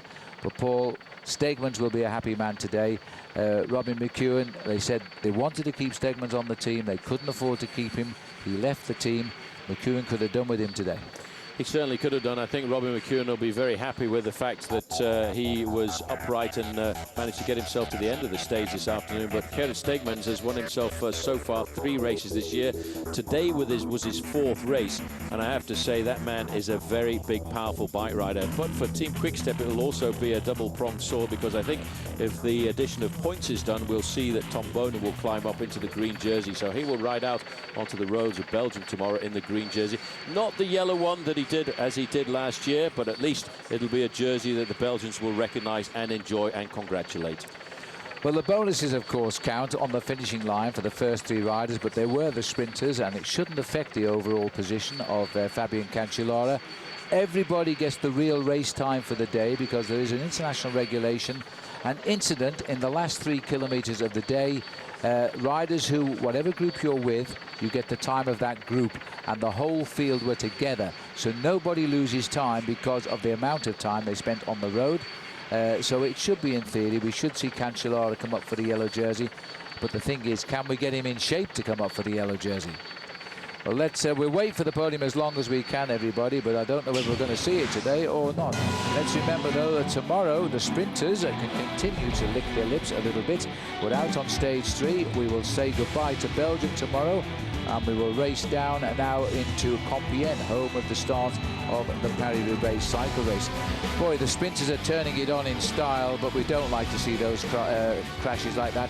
It wasn't the fault of the sprinters, it was the fault of a rider in the centre of the peloton. Let's have a look at the map, Paul. This is for tomorrow. Well, I tell you one thing, it should be very similar to the race route of today. The riders moved just to the south of Ghent for the start, to the town of Waregem, who actually happen to have a very famous soccer team in this part of the world. And again, it will be a fairly flat course with nothing really too much to worry about and to worry the riders on the horizon. We're going to leave Belgium. We'll cross the border into northern France and move not too far away from Saint-Quentin. And then we'll head all the way right down to the finish line in Compiègne. Well, we're looking now at the finish again here. The 2 boys in blue got the right position. Cunning, Robbie McEwen, was out of the way of all of those crashes. The little hill finished him off. I don't know whether he realised there was such a nasty climb up to the finish. It wasn't a flat finish. You'll come round the last corner, and it looks as though you're climbing a real mountain to the summit. It's about 400 metres long. And McEwen trying to get through there on the back wheel of Robbie Hunter. But Stegmans, he actually won by about a quarter of a length. Those 2 guys from Team Quick-Step were both very strong indeed, and there's only one person will know whether or not Tom Boonen could have come by his teammate or whether he offered him the victory on that occasion. But completely different sprint to the sprint of yesterday. Obviously changed a little bit by that crash down towards the end, but that doesn't take anything away from the glory of the men from Quick-Step in Belgium this afternoon.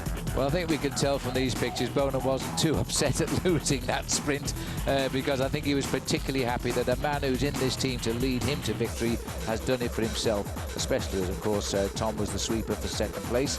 These are the concerned riders, and what do we do now? The road's blocked, we can't go to the finish, and the referees will be saying, don't worry, time is the same for everyone now, so it's just a matter of riding up to the line when the road is clear. We're still waiting for the podiums. You look down here across the city of Ghent. This really is, in many ways, the cycling capital of the world. This is where it all happens. So many cyclists growing up, not just in Belgium, but the Australians come here to learn their trade. The South Africans do, the British do, and the Dutch pop over from the borders as well. There's racing virtually every day here in Ghent at some of the towns around the city. Another look at the sprint for you. This is the one that gives you the angle of the hill, Paul. Some interesting riders. Let's see. This, I think, will be the general classification from Michelob Ultra. Fabian Cancellara getting in the race lead here. 13 seconds. It's the same as ever because they all got the same time. Davy Miller holds on to third place. Hincapie on to fourth. I can hear the music. Yes, there we are. Let's go down. And up comes Gert Stegmans, kisses the sky. He has won the stage here, and that is a tremendous result for him. Fabian Cancellara, they're getting him ready round the back. I hope they can get him out to get another yellow jersey, but will he be able to ride tomorrow? That's evolving news as the night goes on, of course. How many of those riders will ride tomorrow? But certainly this was a great day out. There's where we are tomorrow. Stage 3, Waregem to Compiègne, 237 kilometres. A long ride for stiff men. And that stage, remember, we give you enhanced prime time coverage. And don't forget our website too for a lot more information, versus.com.